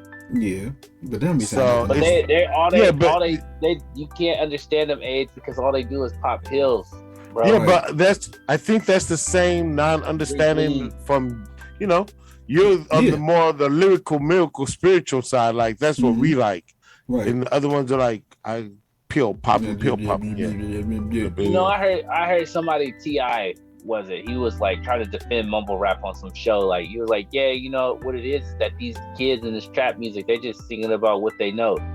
Okay, look, people sung about crack a lot in the Right. 90s, like almost too much to the they point made where slaps. slappers, man. So you tell it, and weed, cracking weed, dope boy, don't get high on your own supply. Oh my god, dope man. Okay, Come on, man. but so when I hear that, I'm just like, all right. So see, Ti is pandering, right? He is trying to talk for clout because he don't know what he's talking about. But he is a hip hop legend. This is what I'm talking about. Like, I mean, you know what, bro? He Well, I mean, soiled his legend when he signed fucking Azalea Banks. He's soiled he said he down to it. 20. Look, I put T.I. and P Diddy in the same pot together. I don't fuck with neither one of them, dog. I'm sorry. So somebody tried to say that T.I. one of the greatest. I said, huh? What? Huh? T.I. one of the greatest rappers? T.I.? I would not say one of the greatest. I would say he definitely had decent beats, and he had a lot of good people behind him. Who was that guy he had with him? Which For a one? minute, they did that one song with the rubber bands. T.I. had a solid career. He's definitely solid, but there's a lot of black eyes in this game. Like, Right. I mean, he's solid. I would say Master P is way more of a legend than fucking Oh, T.I. definitely. No. Master P's, and I'm not even a Master No P's Limit legend. fan, but Master P's like legend. Right. And He T.I.'s not on the same. So look, if I'm making Hall of Fame rappers, T.I.'s not making the list. No, Okay. I'll give you that. Bro, I'll give you that. T.I. is Master boys P. under Uncle Face. Right. If you can put T.I., Uncle Face better be boys way above T.I. That's what I'm saying. You're gonna- Oh yeah. That's what I'm saying. I mean, There's it's a lot like- of people who are put above. Ah, But Have God, to. I But- put Ludacris Luda- above T.I. Ludacris is Ludacris is before underrated, T.I. dog. Ludacris is underrated as a Luda lyricist. is dope. And you know what? That goes to some stuff Amani J is saying in the chat. She's saying that's cap. You may know about trap shit, but you know about soulful and mundane shit too. I agree with that, because my thing with mumble rappers is that I've looked up their shit. I've looked at their lyrics. I've looked at the words that they're saying, and they're still not saying shit. You know what I'm saying? This is it's my thing is the bar for hip hop is really fucking low. When Brother, when got yo, shit like okay, Island yo. Boys. Yo, I'm gonna just say this Yeah, though. I was I'm just gonna gonna say that. even I just was say gonna this say though. Okay, I may not be like for this one, but this is on the same Facebook page of saying something that's some music shit. But I feel like Griselda, them dudes are lyrically dope, but they're not really saying much. I agree. Like I'm not on Griselda, Jacques. I think Westside, Benny, and fucking Conway, they're lyrically dope, Right. but their content is nothing but gun drug bars. Right, but you know what, bro? You know what's crazy? All the conscious people, quote unquote, fucking jock ride Griselda and Conway and all of them, and I don't never hear them talking about the real shit that's really pushing limits. Give me some motherfucking Bus Driver, okay? Bus Driver, that's a motherfucker who's underrated, who's been in the underground, who's put in a lot of work, and who pushes limits lyrically. You know what I'm saying? Yeah. That's what got me into underground rap and hip hop. Greatest underground hip hop artist of all time, MF Doom. I mean, of course. But discussion closed. Do people really listen to the Doom? You know what I'm saying? No, and some that's the problem. Some motherfuckers say they do and they don't. They don't know. They don't know Doom. They don't know. They don't know. They don't know King Ghidorah. Okay, they talk that shit, but they don't know. They don't know. What's the Danger Mouse? All right, they don't know. They don't know. You know what? The few that do know are the same few that know about Kendrick's greatness. That's true. Because they listen to the lyrics. They listen, but they really listen. Right. They just into the hook. Right, and you know what? I think that's a big part of music in general. A lot of people just listen for the vibes, and they're not listening for the content, even if the content affects them. You know, and I think having that art, like we were saying, that touches us, that's the kind of stuff that we really need, and that's the kind of art I want to make, and that's the kind of art I want to listen to. You feel me? You know, it's something interesting about hip hop, right? Because we all say that we don't, there's trap music, there's different type of genres, there's Gotti rap, there's all this type of stuff. And when I remember growing up, and I remember listening to rappers talk about how they wanted cars, they wanted pretty girls, they wanted, boats and yachts and all this shit. But then you see them on interviews and stuff, and they're talking, and they don't talk about boats or yachts or cars or shit. They don't talk about money, really. They talk about their music. They talk about promoting their music or world peace or whatever the writer behind the scenes is dictated for them to say that day, right? That's so wild to me. And we eat it up. Like, we eat it up. And why do I say that? Because it goes very hand in hand with the emotions. Like Age was saying earlier, you got to talk to somebody. Well, what do you do when you are talking to somebody and ain't nobody hearing you? Again, like I said, we see it with child stars, we see it with adult actors who lose their jobs or lose their shows or get fired or canceled or whatever, and they end up going off into seclusion and doing drugs until they overdose and die. Like that was the story of a lot of actors in the 90s. Man, no, that's true. That's true. When grunge, like, it's so crazy. Grunge music and gangster rap came out almost like neck and neck. So you had one who was really pissed off about society and the fact they had to sell drugs. Then you had a whole other group who was angry because society just sucked and they were on drugs.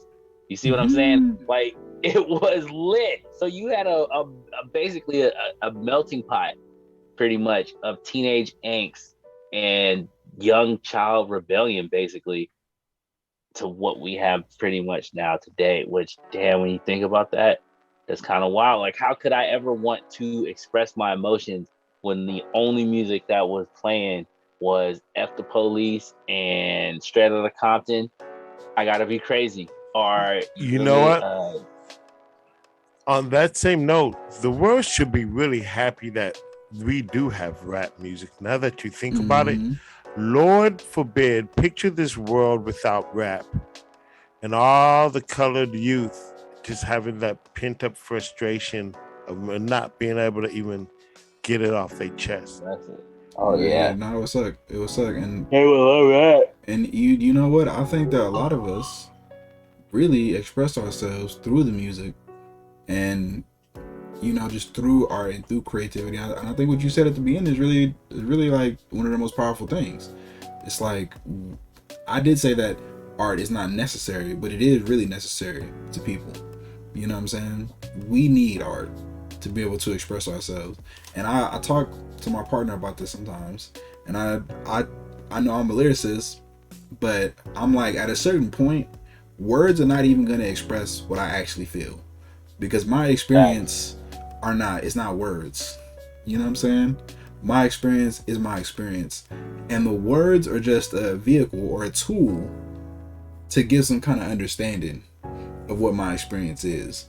But it pales in comparison every time to what it actually feels like for me. You know what I'm saying? Oh yeah, man. That's big knowledge right there. I mean, a lot of people. I read these memes a lot where it's like I listened to the same song for the 12,000th time because it didn't hit me the same way it did the first time. Yeah, maybe you should probably move on. That's your sign telling you that it's time to like put it down, man. Why are you listening to the same song 1,000 times, dude? Right, but Like, especially if it don't hit no more. facts. You know what the definition of insanity is? Doing something over and over and looking for a different result. I mean, it's like, all right, it's even like as I speak about my music, I mean, I'm recording and it's fun and all, and I don't have big dreams of grandeur or, like, I'm not thinking, I just want to record and get these thoughts off my chest. And if anybody appreciates it, it's cool. But if not, it's cool too. I'm not going into it with like these big rapper dreams. It's just, I just got to get this off my chest like this. Right. And I personally, I think that's better. And a friend of mine told me years ago that a real musician has a day job. Oh yeah, no, And big facts. I was like, I don't want to. But then I'm like, you know what? Sometimes it's like that because I'm not creating raps for fame or for acclaim or for cloud or even for money necessarily. Because I'll do this shit for free, dog. Yeah. I mean, like, yeah. Free. Recording is fun and creative, but like once you start trying to sell it and tax and all this, that shit gets sold. Sir, that is why I have never officially pursued the rap game. I've been recording up the kazoo with some of the homies, been in sessions, seen them do it, and I'm like, bro, that looks like no fun. I don't even want to consider myself as a rapper. Yeah, really. Like I am not a rapper. No, I make hip hop. I make beats and I like to record and I can, and I feel like if I get a pen in, I feel like when I get a pen in the pad and a topic, I can dance with some of the best out here. Right. I feel like that. Right. But I've never pursued the rap game like my friends have because that shit doesn't look fun. It has fun moments by far. Boy, them zeros don't be adding up. Right, exactly. And that's when it's not fun no more. So, and that's when you got to pursue alternative ways of creating music, creating art, and just what you want to creating revenue, and what you want your life to look like. Actually, hey, you know what? You said that though. That's so true though. Like if you really are pursuing your thing, you should have a side hustle because you never know. You could end up accidentally ending your own career. This funny story, side story. Guy called the radio station one time, and the radio, he was like, "Yeah, I'm a local rapper. It'd be cool if you play my stuff." And the DJ was like, "I'll play it if you could do me a freestyle right now, 30 seconds about vanilla ice cream." And he couldn't do it.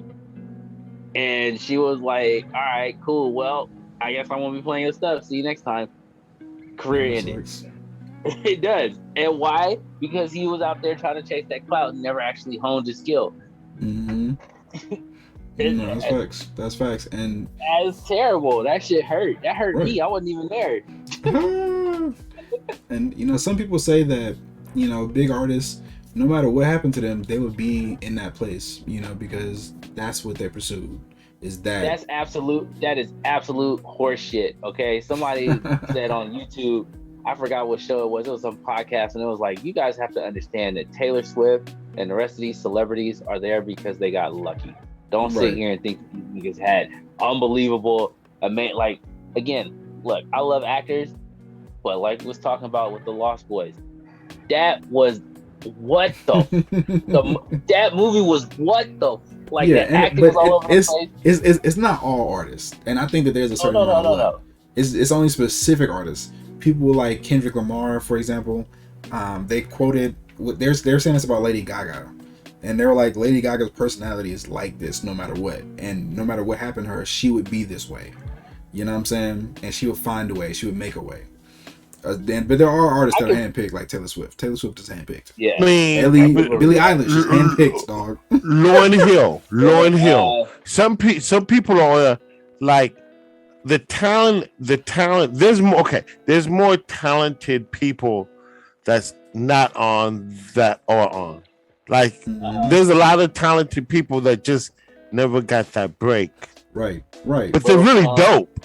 They're really dope.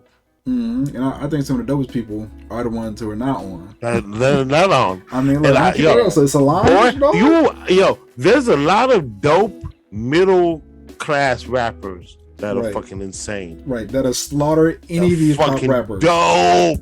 I love Evidence. Evidence is a dope middle class. Sean Price, dope middle class. Sean Price is nice. Hey, I'm gonna say it right quick. 21 Savage, Little Uzi, was it Uzi Vert, Little Pump, and Little Xan? All of them were industry plants. Those were hand-selected corporate rappers. That wild, isn't it? Like, I listened to 21 Savage's music. I was like, damn, this dude is pretty cool. Yeah, I like 21 Savage. Find out, nigga's a British spy. Motherfucker was a terrorist. That's some crazy shit, bro. Absolutely not, man. He is British, but he came here when he was young. I think he really did. I think he really did that shit he raps about. I ain't gonna lie. But Little Xan and Lil Pump though. That was he's like he stated he really did grow up in the hood in Atlanta, and I believe that. I'm not taking that away, but he was most definitely an industry plant. So 100%. Yeah. His goal was to destroy hip hop through within, like like a grade A British red coat. When he said he got the boys in red, he was meaning the fucking British, bruh. Like, don't ever think that. I would defend 21 Savage. I think off the stage and on the stage, he's talked about some real shit. I won't say that he won't. I'm not taking. I just wouldn't put him in the same pot as Lil Xan and Lil Pump. Them niggas ain't never said nothing good in their life. Okay. Hey, man, fucking Little Xan ended this nigga's own career when he was like, I thought Tupac was kind of boring. Are you serious? Right. But you know. But look, hip hop and rap is so unorganized that anybody could just kind of come in and act a fool. And I mean, some fools are gonna get chips, and I mean, your outcome is whatever you kind of make it. But hip hop has no rules. It's out of control. Anybody can join, and it's a free for all.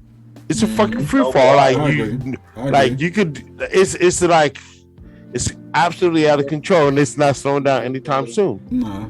You just gotta keep putting out content, man. Right. Content is key. Like Little Xan and Little Pump, the reason why they here now is because they were sitting there rapping this shit on SoundCloud for days, weeks, months, years.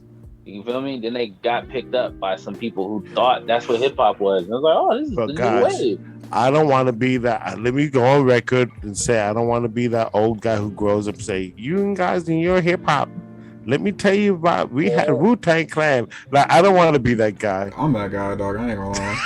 I be telling these kids all the time. I'm like, look, I ain't gonna say your music is trash, but right. Your standards are really low, dog. Y'all don't talk about nothing most of the time, and the shit that y'all like the most be the dumbest shit. But you know what? One of my kids who really listens to rap music and kind of considers himself a connoisseur, they know about Lil Wayne, all that kind of shit. He came back to me and he was like, you know what? You were right, Mr. Najee. And I was like, huh? He said, our music is trash. And I was like, thank you. You know what? If you like it, like it, dog. But don't act like it ain't what it is. Y'all ain't talking about shit. It ain't helping you.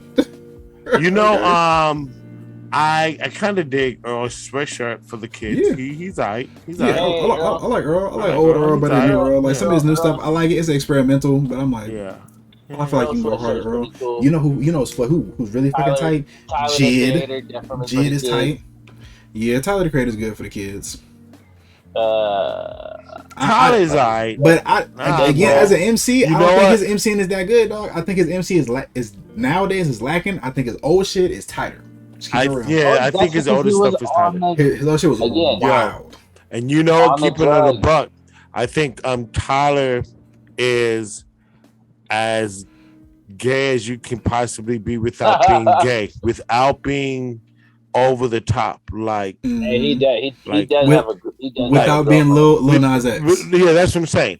Like he does it in a space where it's still hard, because at the end of the day, you still got to make dope, hard hip hop. You got to make it dope. So if you're gonna rap gay topics, it still needs to be dope. Right. That's the thing about Lil Nas and dope and boom bapish. That's what I'm saying. And I think he's just more accepted than somebody like Lil Nas X. Nas X is on some like lightweight techno. That's like weird techno. Yeah, a lot of us didn't even think it was rap. Nas X is like the Lizzo of the rap game. Yeah. Why does she keep coming up in our podcast every single time, man? Because it's working, dog. her girth is taking up the majority of our fucking time. You know why Lizzo's working? I'm gonna tell you why Lizzo's working, because we've had the fat boys. It's time to have the fat girls. Right. I'm gonna be real with you. It worked for the fat boys.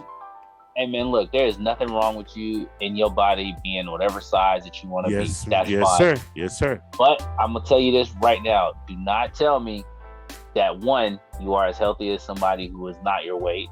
1, 2, that your back and your knees and your ankles ain't killing you. Because I'm gonna be real with you, my back and my knees and my ankles be killing me, and I don't weigh nowhere close to what Lizzo weigh. All right. 3, okay. And this is the most important thing to me. All right, you can be beautiful, however you are, whatever you look like, whatever your preferences are, whatever you are. If you beautiful. But do not tell me that I am forced to like it. Okay, if you tell me that I don't have a choice, I have to, then I don't want nothing to do with. I don't want absolutely nothing to do with that. Mm-hmm. Watch Lizzo lose hella weight like Monique. Nah, man, what she need to Miss Hudson. What was it? Adele lost hella weight, and I think she Rebel Wilson. Yeah, she did kind of look. She was. I have a weakness for the thickness, a sickness for the thickness. I really don't have me personally. Lizzo is actually cute, and I wouldn't have a problem dating a female of her size, but it's the way you carry yourself, like all just like throwing your ass around. But you know, right. It's like I wouldn't want to be with a chick like that, anyways, no matter what they look like. Yeah, keeping them. I think we talked about this when we talk about no matter how fine a female is, you wouldn't want to really fuck with her if she has all of her business out on the internet. Right. And all your partners is liking on her titty pictures. Right, like I don't know. Oh yeah, ooh, that was funny, my niggas. We can't be partners, dog. We can't be partners. Look, they better be your loose associates. I don't want to know about these niggas, man. I'm not hanging out with these niggas.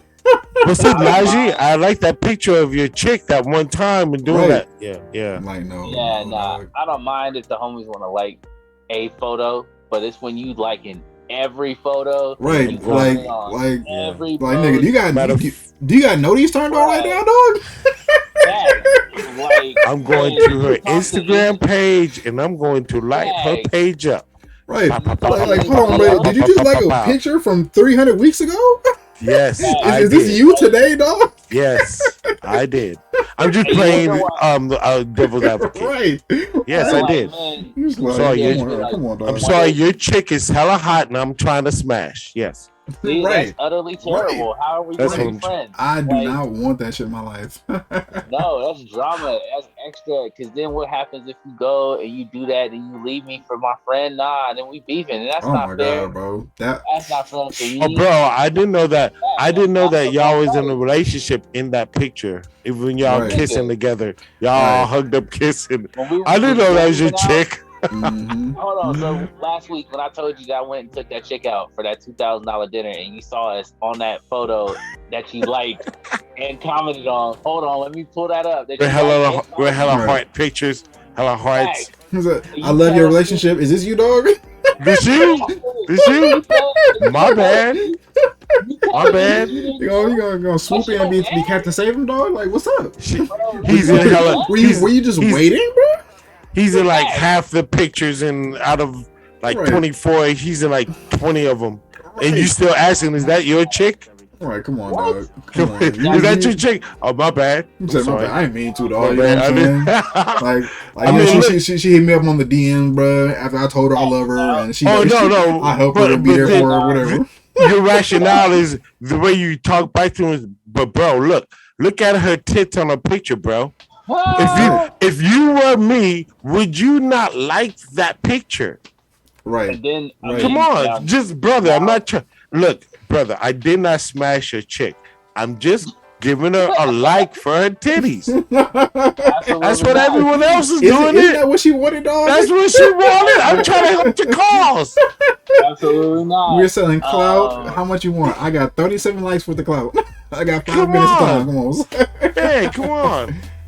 I was gonna say though, we also don't have to remember we can't just to play devil's advocate, not to put all that on the homie, okay? But hey, if the homie know my chick and y'all on Facebook or Instagram or whatever, and she ain't sitting there checking you on every fucking like or post, like, hey man, slow that shit down, calm down, like, you feel me? If that ain't the answers, whoa.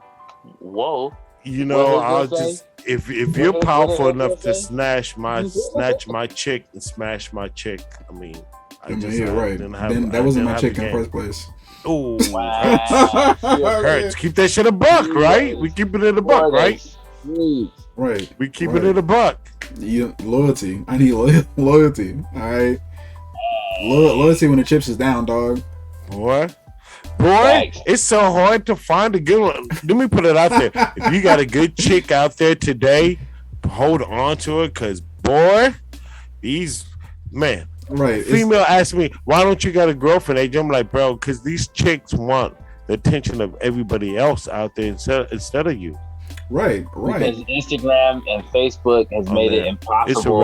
It's a wrap. Because these people think that this stuff on Facebook and Instagram is real.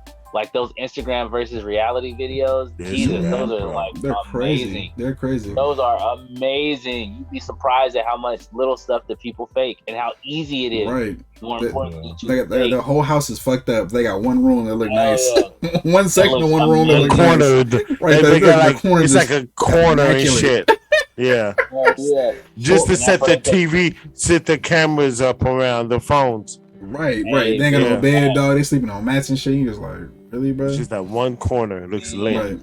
Right. But like my lady said, that's how I was about this dude in her DMs. Some dude DM'd her, and I was like, that sounds like some funny shit to me. Yep. She stopped texting that nigga too. Okay. Absolutely. I was like, yes.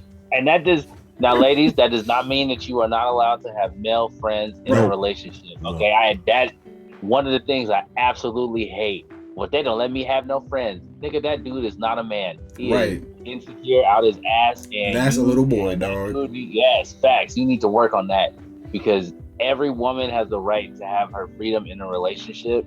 And then you, as a man, do not own her. She's not. No, we don't. But I've never been a woman, but I also believe that being a beautiful woman is like a superpower. Like it's a certain responsibility you have with being super fly, because you got niggas buzzing around you all the time, and they're always gonna be there. And they're always gonna be so you like. I actually had a female, one of my possibly my closest female friend that should have been my chick, super fly, but she was extremely beautiful, but she didn't know how to manage her beauty. Because I'm like, me being older, I used to like talk to her like, I know you fly, but like, do you know what you're doing with these niggas? like you gonna have niggas colliding. You gonna have niggas, you know what I'm saying? Like, niggas, you know what I'm saying? And I'm just saying, like, Ma, you don't know your own power in a way. Like having hella niggas, like, okay, but all them niggas gonna eventually pull up eventually, and something may jump off, Right. And you can be you like, caught in the middle. You caught right in the yeah, middle. because you just. I I'm think sorry. that's a double-edged sword. I was just gonna say, I think that's a double-edged sword when it comes to like being in a situation like that. Because for guys, a bunch of females roll up. Worst thing that's gonna happen is somebody might just call their brother. Okay, maybe. Yeah, Maybe no, not. it depends on Maybe. how crazy them females Yeah, is. these Dog. Facts. females is nuts with the Facts. shits nowadays. And now, I mean, Yeah. you know, I was Yeah, in an and man. abusive now they, relationship with one woman. Boy. Imagine if and now you more than got. one woman would have been involved. I was gonna say, yeah, big facts. Now you got, but then with dudes though, it's like a bunch of dudes roll up, Niggas and will go to any war, one of boy. them, Right. facts, They'll go to any war with one each of other. them You can get just Niggas caught will take go to astray. war. Yeah, niggas facts, will and go they to just war. decide, you know what, it ain't worth fighting the homie. Let me just end up ending this chick. You feel me? And Nigga, do you know how that many happens both ways, both ways, both do you ways. know how So many domestic violence, man, is not do cool. you know how many insane wars have been started over just a female's nod? My Right. nigga. like Right. Emmett Till. niggas are going to war. Right. So Emmett you know Till. what? I just wanted to just ask, and maybe if not hear the answer tonight, but just in general, but like women, beautiful women, like I feel like, how do you guys manage being beautiful amongst this world today? I don't know if that's even worded right, but I think it's a powerful, I like, think that's a good question. like when I used to eat with my chick at dinner, and like I used to literally be like, "So how many niggas get at you today?" We just talk about like 2 or 3. One dude said hi. Well, you know, this one dude pop, and that was just a regular conversation. Like every day, you kind of gotta expect somebody to say something to your Right. chick Right. or lick at her, and if you can't handle that, you, my nigga, shouldn't have a bad chick. See, that's another thing. Like, Right. dudes, when you date, you got to be realistic with yourself. Like, if you a Yes. C plus nigga, you should be dating like a C plus type of chick, or like a, you know what I'm saying? Don't be trying to trying to date an A dog. Yeah, bro. I disagree with that because we again human. Oh yeah. You have absolute no. That is a mediocrity, a media way of thinking. There's no grading. Every woman is available. Trust me. Yeah, no. What I'm saying is this. If okay, no, I'm just saying if she's a super bad, you land a super bad. But if you are in your mind insecure with dude trying to talk to your chick, if you're insecure, be prettier than you, buffer than you, might have more money, a bigger car, maybe a bigger dick, all the whole shit. But like, if you can't handle niggas getting at your chick, you should not be dating that type of chick. Right. No, I agree with that. And my lady was talking about the maintenance man. He came by and he asked her if I was her brother. I said, nigga. This nigga, shit. Hold on. Let's 60 years old, bro. Let's just name on that. Let's just name on that. Oh shit! Keep that shit a buck, my nigga. Wow. The maintenance man is trying to set it off. Yo, is that your brother? God damn, is that your brother? Oh my! What time is he gonna be at work? Bruh, That's funny. God, he's trying to shoot his shot. Right. She's in a row, all fuzzy headed. I was like, bro, what the fuck? Age, bro. That's beyond shooting a shot. God, that's beyond shooting a shot. Yeah. Right, that dude was just like took the rifle out. Yeah, he was like, shameless. What it do? You I know I'm the maintenance man and shit. I know I'm 60 years old and shit, but what it do? Yeah. Right. Wow. Man, right. Damn, he was like, yo, let me get these blue pills. But you know what though? Hold up. Hey, but I will say this. I respect your wife for taking it like a woman, like, hey, she heard his advances and she said no and just was cool with it. Right. She was like, no, that's my spouse. That's my spouse. But the fact is, as a beautiful woman, she knew how to respond. She didn't get all ruly. She said, oh no, this is blah blah blah, and just brush it off. But like, that is a woman who is in tune Comfortable. with And comfort. You know what I'm saying? comfortable. Because a lot of females are not that in tune with how to Right. handle that. Mm-hmm. No, And maybe I'm tripping because maybe I'm just dealing with a bunch of Oh, it's supposed to mean his husband. My bad, dog. smuts, my nigga. I'm I sorry. mean, I feel you, but I feel like a lot of women are not in tune with that. no. Right? And a lot of like, man, there was one chick, I'll never forget her. I talked to her for maybe like a week, and she was like, "Yeah, you know, you're really cool." And she was like, "I really got like dolled up. I want to see you." And she sent me a picture. Like she had actually like done her makeup and shit. And I was just like, "Whoa, this chick looked like fucking Mariah Carey." Like, wow. Yeah, I can never talk to you because, again, when I was younger, I was very insecure, and that moment like really changed my life. Like after that, I never talked to her again. I ghosted her. I felt so bad, and she was all like, "Let's be friends. Like let's keep talking. Like you don't have to leave." I was like, "Nah, I'm good. Like I could never date somebody like you. Like you are way too beautiful." And I think about that to this day. Like, damn, what an idiot! All you have to do is just sit there, shut your mouth, and you could have had this beautiful Mariah Carey looking chick on your shoulder today. But it was not meant to be. Yo, look at the chick that Zero is with, dog. Okay, I think personally she is above his league, but she loves the fuck out of this man, and he is a gamer just like the rest of us. She stuck by his side during the whole time, dog. She didn't waver or nothing. All right, and you know I feel like when you're trying to pull like really good women, and this is something that we haven't talked about, but I think we should talk about in greater detail. But when you're trying to pull really good women, you have to bring something incredible to the table. You know what I'm saying? You can't just bring no regular schmegular shit. You can't just bring good dick and money. Yep. Okay. Yeah, and but you gotta have those things too. I was gonna say that does not mean bringing in a super big bank account. Like I know this is about emotions and stuff, but one of the things that I've learned in my experience is that women love a guy with ambition. Be funny and be ambitious. If you have dreams and goals, you know you have plans. You can actually executable plans, not just bitch. I want to go build a spaceship on the moon. Why do you think I podcast, my nigga? I'm podcasting to beat chicks, my nigga. Stop it. Nigga, they put it out there, nigga. I mean, look, I'm like, yeah, black men meet, black men, yeah. But no, seriously. That's important. No, but like, but even like even on Duck Soup, like, I got female homies that tune in, and they between the soup and my comic books, they know, like, everyone knows that I'm consciously every day trying to shoot for the stars, and that is my winning grace. Same.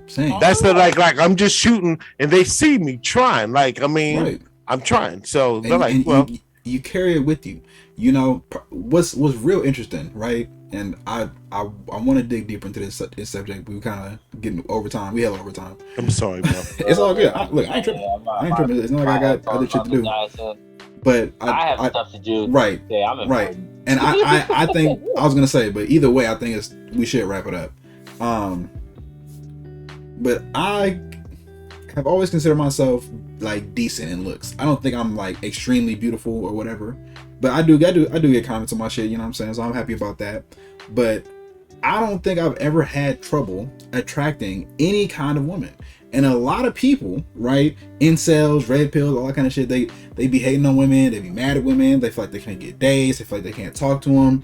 Even some members of the nerd community or whatever.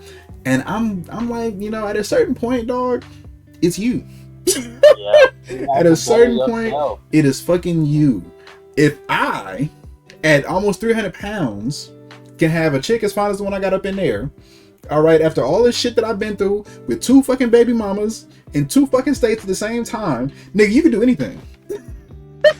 Call it black man. Let the black man speak the truth. Black man, speak your truth, my nigga. You know Miracles do happen. The truth will set you free. Right. To that, you know my what? nigga. I will say this. You know what, man? I feel you on that, bro. It's confidence in how you carry yourself. Because when I was younger, like I said, I was very insecure. I had no self-esteem. I know that I got older, and I was like, damn, man, I gotta change. Like you said, at some point you just gotta be like, man, it's me. It's not the world. Hold up. You know what, my nigga? I I'm sorry. have to change this shit. You know what? As I've gotten older, I've gotten too much self-esteem. I don't even want to fuck with bum bitches around my hood. They be, like certain chicks be like, "Hey, you act snotty." Like, excuse me if I got standards. Like, you know what I'm saying? Like, I've had chicks be like, "You were too much." You be like, "Yeah, I'm sorry, but I'm good." Like, because here's the kicker. If we want to be real, my nigga, pussy is only a big deal to a nigga who gets no pussy. Facts. Don't put the pussy on a pedestal, man. Yeah, but let that resonate, my nigga. If you don't get sex is a big deal to you. Mm-hmm. So I'm not saying I'm like pouring out there, like throwing my dick around like that, but it takes a lot more to move me than a fat tail and a cute face. Right. That'll get my attention, but to really, have me stay in the long run. You know what I'm saying? Yep. You don't have to have a wealth thing to bring to the table. To even really want to like keep it a buck, you may want to swap phone numbers, but you can even tell like conversation when you first like, right. You know, and I think at a certain point we got to decide what we're really looking for out of a relationship. And when you want a long relationship, like a marriage or some shit, in my experience, you got to be upfront with that at the beginning. And either they're with it at the beginning or they're not. You know what I'm saying? And they ride with you, and they ride with you to the end, bro. Right. That's it. And now, you really can't take it no other way. You can't take no halfway, lukewarm kind of shit. No, that is true. Because sometimes I will admit this, a lot of times people get into relationships with the idea that it's going to be one way, and then something happens and it changes and it goes a different way, and it ends up being something different. And I'm not saying that everything, every relationship, all that is going to end up being bad or destroy or self-destruct or whatever, because that's not true. There's people out there who live to and stay married for forever, their whole lives. Yeah, forever. And I love that. I think that's great. And there's other people who don't, and that's crazy to me, but it is what it is. Everybody's different. Everybody, and we all hit peaks at different times. Like I think I was a couple weeks back or so, I posted something like, yo man, you may not make it to the top of the stairs as fast as everybody else, but you just got to keep trying, man. You'll get there eventually. You don't have to be going as fast as everyone else. There's no playbook for life, if you will. No, that's like facts. You'll get that's there. Facts. You will get there when you get there. Mm-hmm. And look, this is the last thing I'm gonna say. When it comes to love, real love, you are not afraid to let go of. You know what I'm saying? Facts. When you really love somebody, and if it's time to let go, then you will. And if you don't, that's how you know it wasn't real. You know what I'm saying? Because the person who loves you wants the best for you. Yeah. Yeah. Just about to say that. Yep. Damn. Oh wow, that's powerful. Yeah, I'm gonna use that as a Facebook quote tonight on my Instagram. We'll give it to Naj. Thank you, Naj. Hopefully, I get like double-digit likes on it too and shit. But I hopefully, even though I'll be on hopefully my little jokes and shit doesn't come off like in a jerk way, but I really do pray that everyone gets to experience real love at least once in their life, and not from their parents, right? Not from like a family member, but somebody they're interested in. Yeah, that's important. Right. Yeah, I mean, not from grandma, not from nana. Right. That was a really big thing. Explain that to my little sister and brother. Like, man, there will become a point in your life where you will want to be loved by someone, and that love will be greater than what you feel for me or anybody else that you've ever met in your entire life. You will want nothing more than to be with that person, and it will kind of drive you crazy. But you got to be able to roll with that, because that's kind of what love is, man. A bitch, bro. Facts. We are emotional creatures, and unlike lions and tigers and bears, oh my, we are some of the only creatures that have emotional intelligence enough to be able to describe how we feel. Like, for instance, did you know that female lions, when they're in heat, like serious heat, they will become so sexually aggressive that they will bite the male's testicles to get them started and aroused for sex, right? I'm gonna be mad as fuck, dog. Yeah, because dudes will literally, the male lions will literally be into that motion until they pass out, and females is like, not enough, dog. Wow. Well, I need another 30 seconds right now, dog. Give me some more of that. Kids, cuz, what's up? That's funny. You know, I do hope to. I mean, putting out there one more time. Hopefully, I do experience some more love. I've had some good love in my life, but I'm still young. I'm 52 this Saturday. Hey, happy birthday! Birthday stream. Birthday soup. Matter of fact, gentlemen, so Saturday, please come to the soup. We're gonna do a live. Thank you. Please wear your like a collar, your best T-shirt, whatever. Yeah, and then Sunday we're gonna be at the lake. So if you're gonna come out, if you can come out in Lake Merritt Sunday. So, but thank you. And then just put out there, man. I'm looking forward to still experience some new love, bro. I feel that. So, ladies, holla at your boy. I got a job. Hey, you know what I'm saying? I'm sure King got some spaces open too. I'm chained or tied up. Don't be in my DMs though. Don't. Please. Don't. No. And one more shout out to your beautiful wife too. She's a beautiful wife. Yes. I appreciate that. Yep. I appreciate that. Shout out to Monty Jade. Yee! Straight up. Hey. The one and only. So we'll go ahead and wrap this. I'm getting hungry. Yeah, I was gonna say, let's wrap it up. Final thoughts. Making some mac and cheese. Final thoughts. Okay, yeah, I really want to eat, but no. On serious tip, final thoughts for tonight. Number one, it is very imperative. We said a lot of things tonight, but I think some of the most important things we said were that it is very important, especially for us men, young black men, older black men, don't matter. Talk about your feelings. At one point in my life, there was a guy, he told me something. He was like, when I was your age, I wish I had an older black gentleman that I was able to talk to who wasn't my dad. And I thought for a second, I was like, you know what? You're right. I bet that would have been good for you. But we don't live in your age no more. It's the internet age. I literally can go and find anything I need in a heartbeat, including other black men to talk to. Like, there is no, in this time, in this era, in this day and age, right now, is no better time to ever ask for help. There is someone there who can help you. It may not be this show, it may not be the next show, it may not be the show after that, but it might not need to be a show at all. But there is something out there for you, and you will be able to find it. We live in an era where we no longer shame people for how they feel. You feel me? We only shame people for their actions. So there you go. Don't do nothing stupid. You should be all right. Final thoughts. What about? For sure. Age. Final thought. I'm gonna just piggyback with what King said. Get help. Talk to somebody. Don't keep it pent up in you. And whatever your outlet is, therapy, music, tree, church, the beach, whatever, especially tree, good tree. Not that Reggie. Whatever it is, bro. I mean, jokes aside, but seriously, get help and don't keep it pent up. And there's a big comic book convention in Concord this weekend, Sunday. Please come check it out. EastBayComicCon.com. But it's Sunday, February 6th.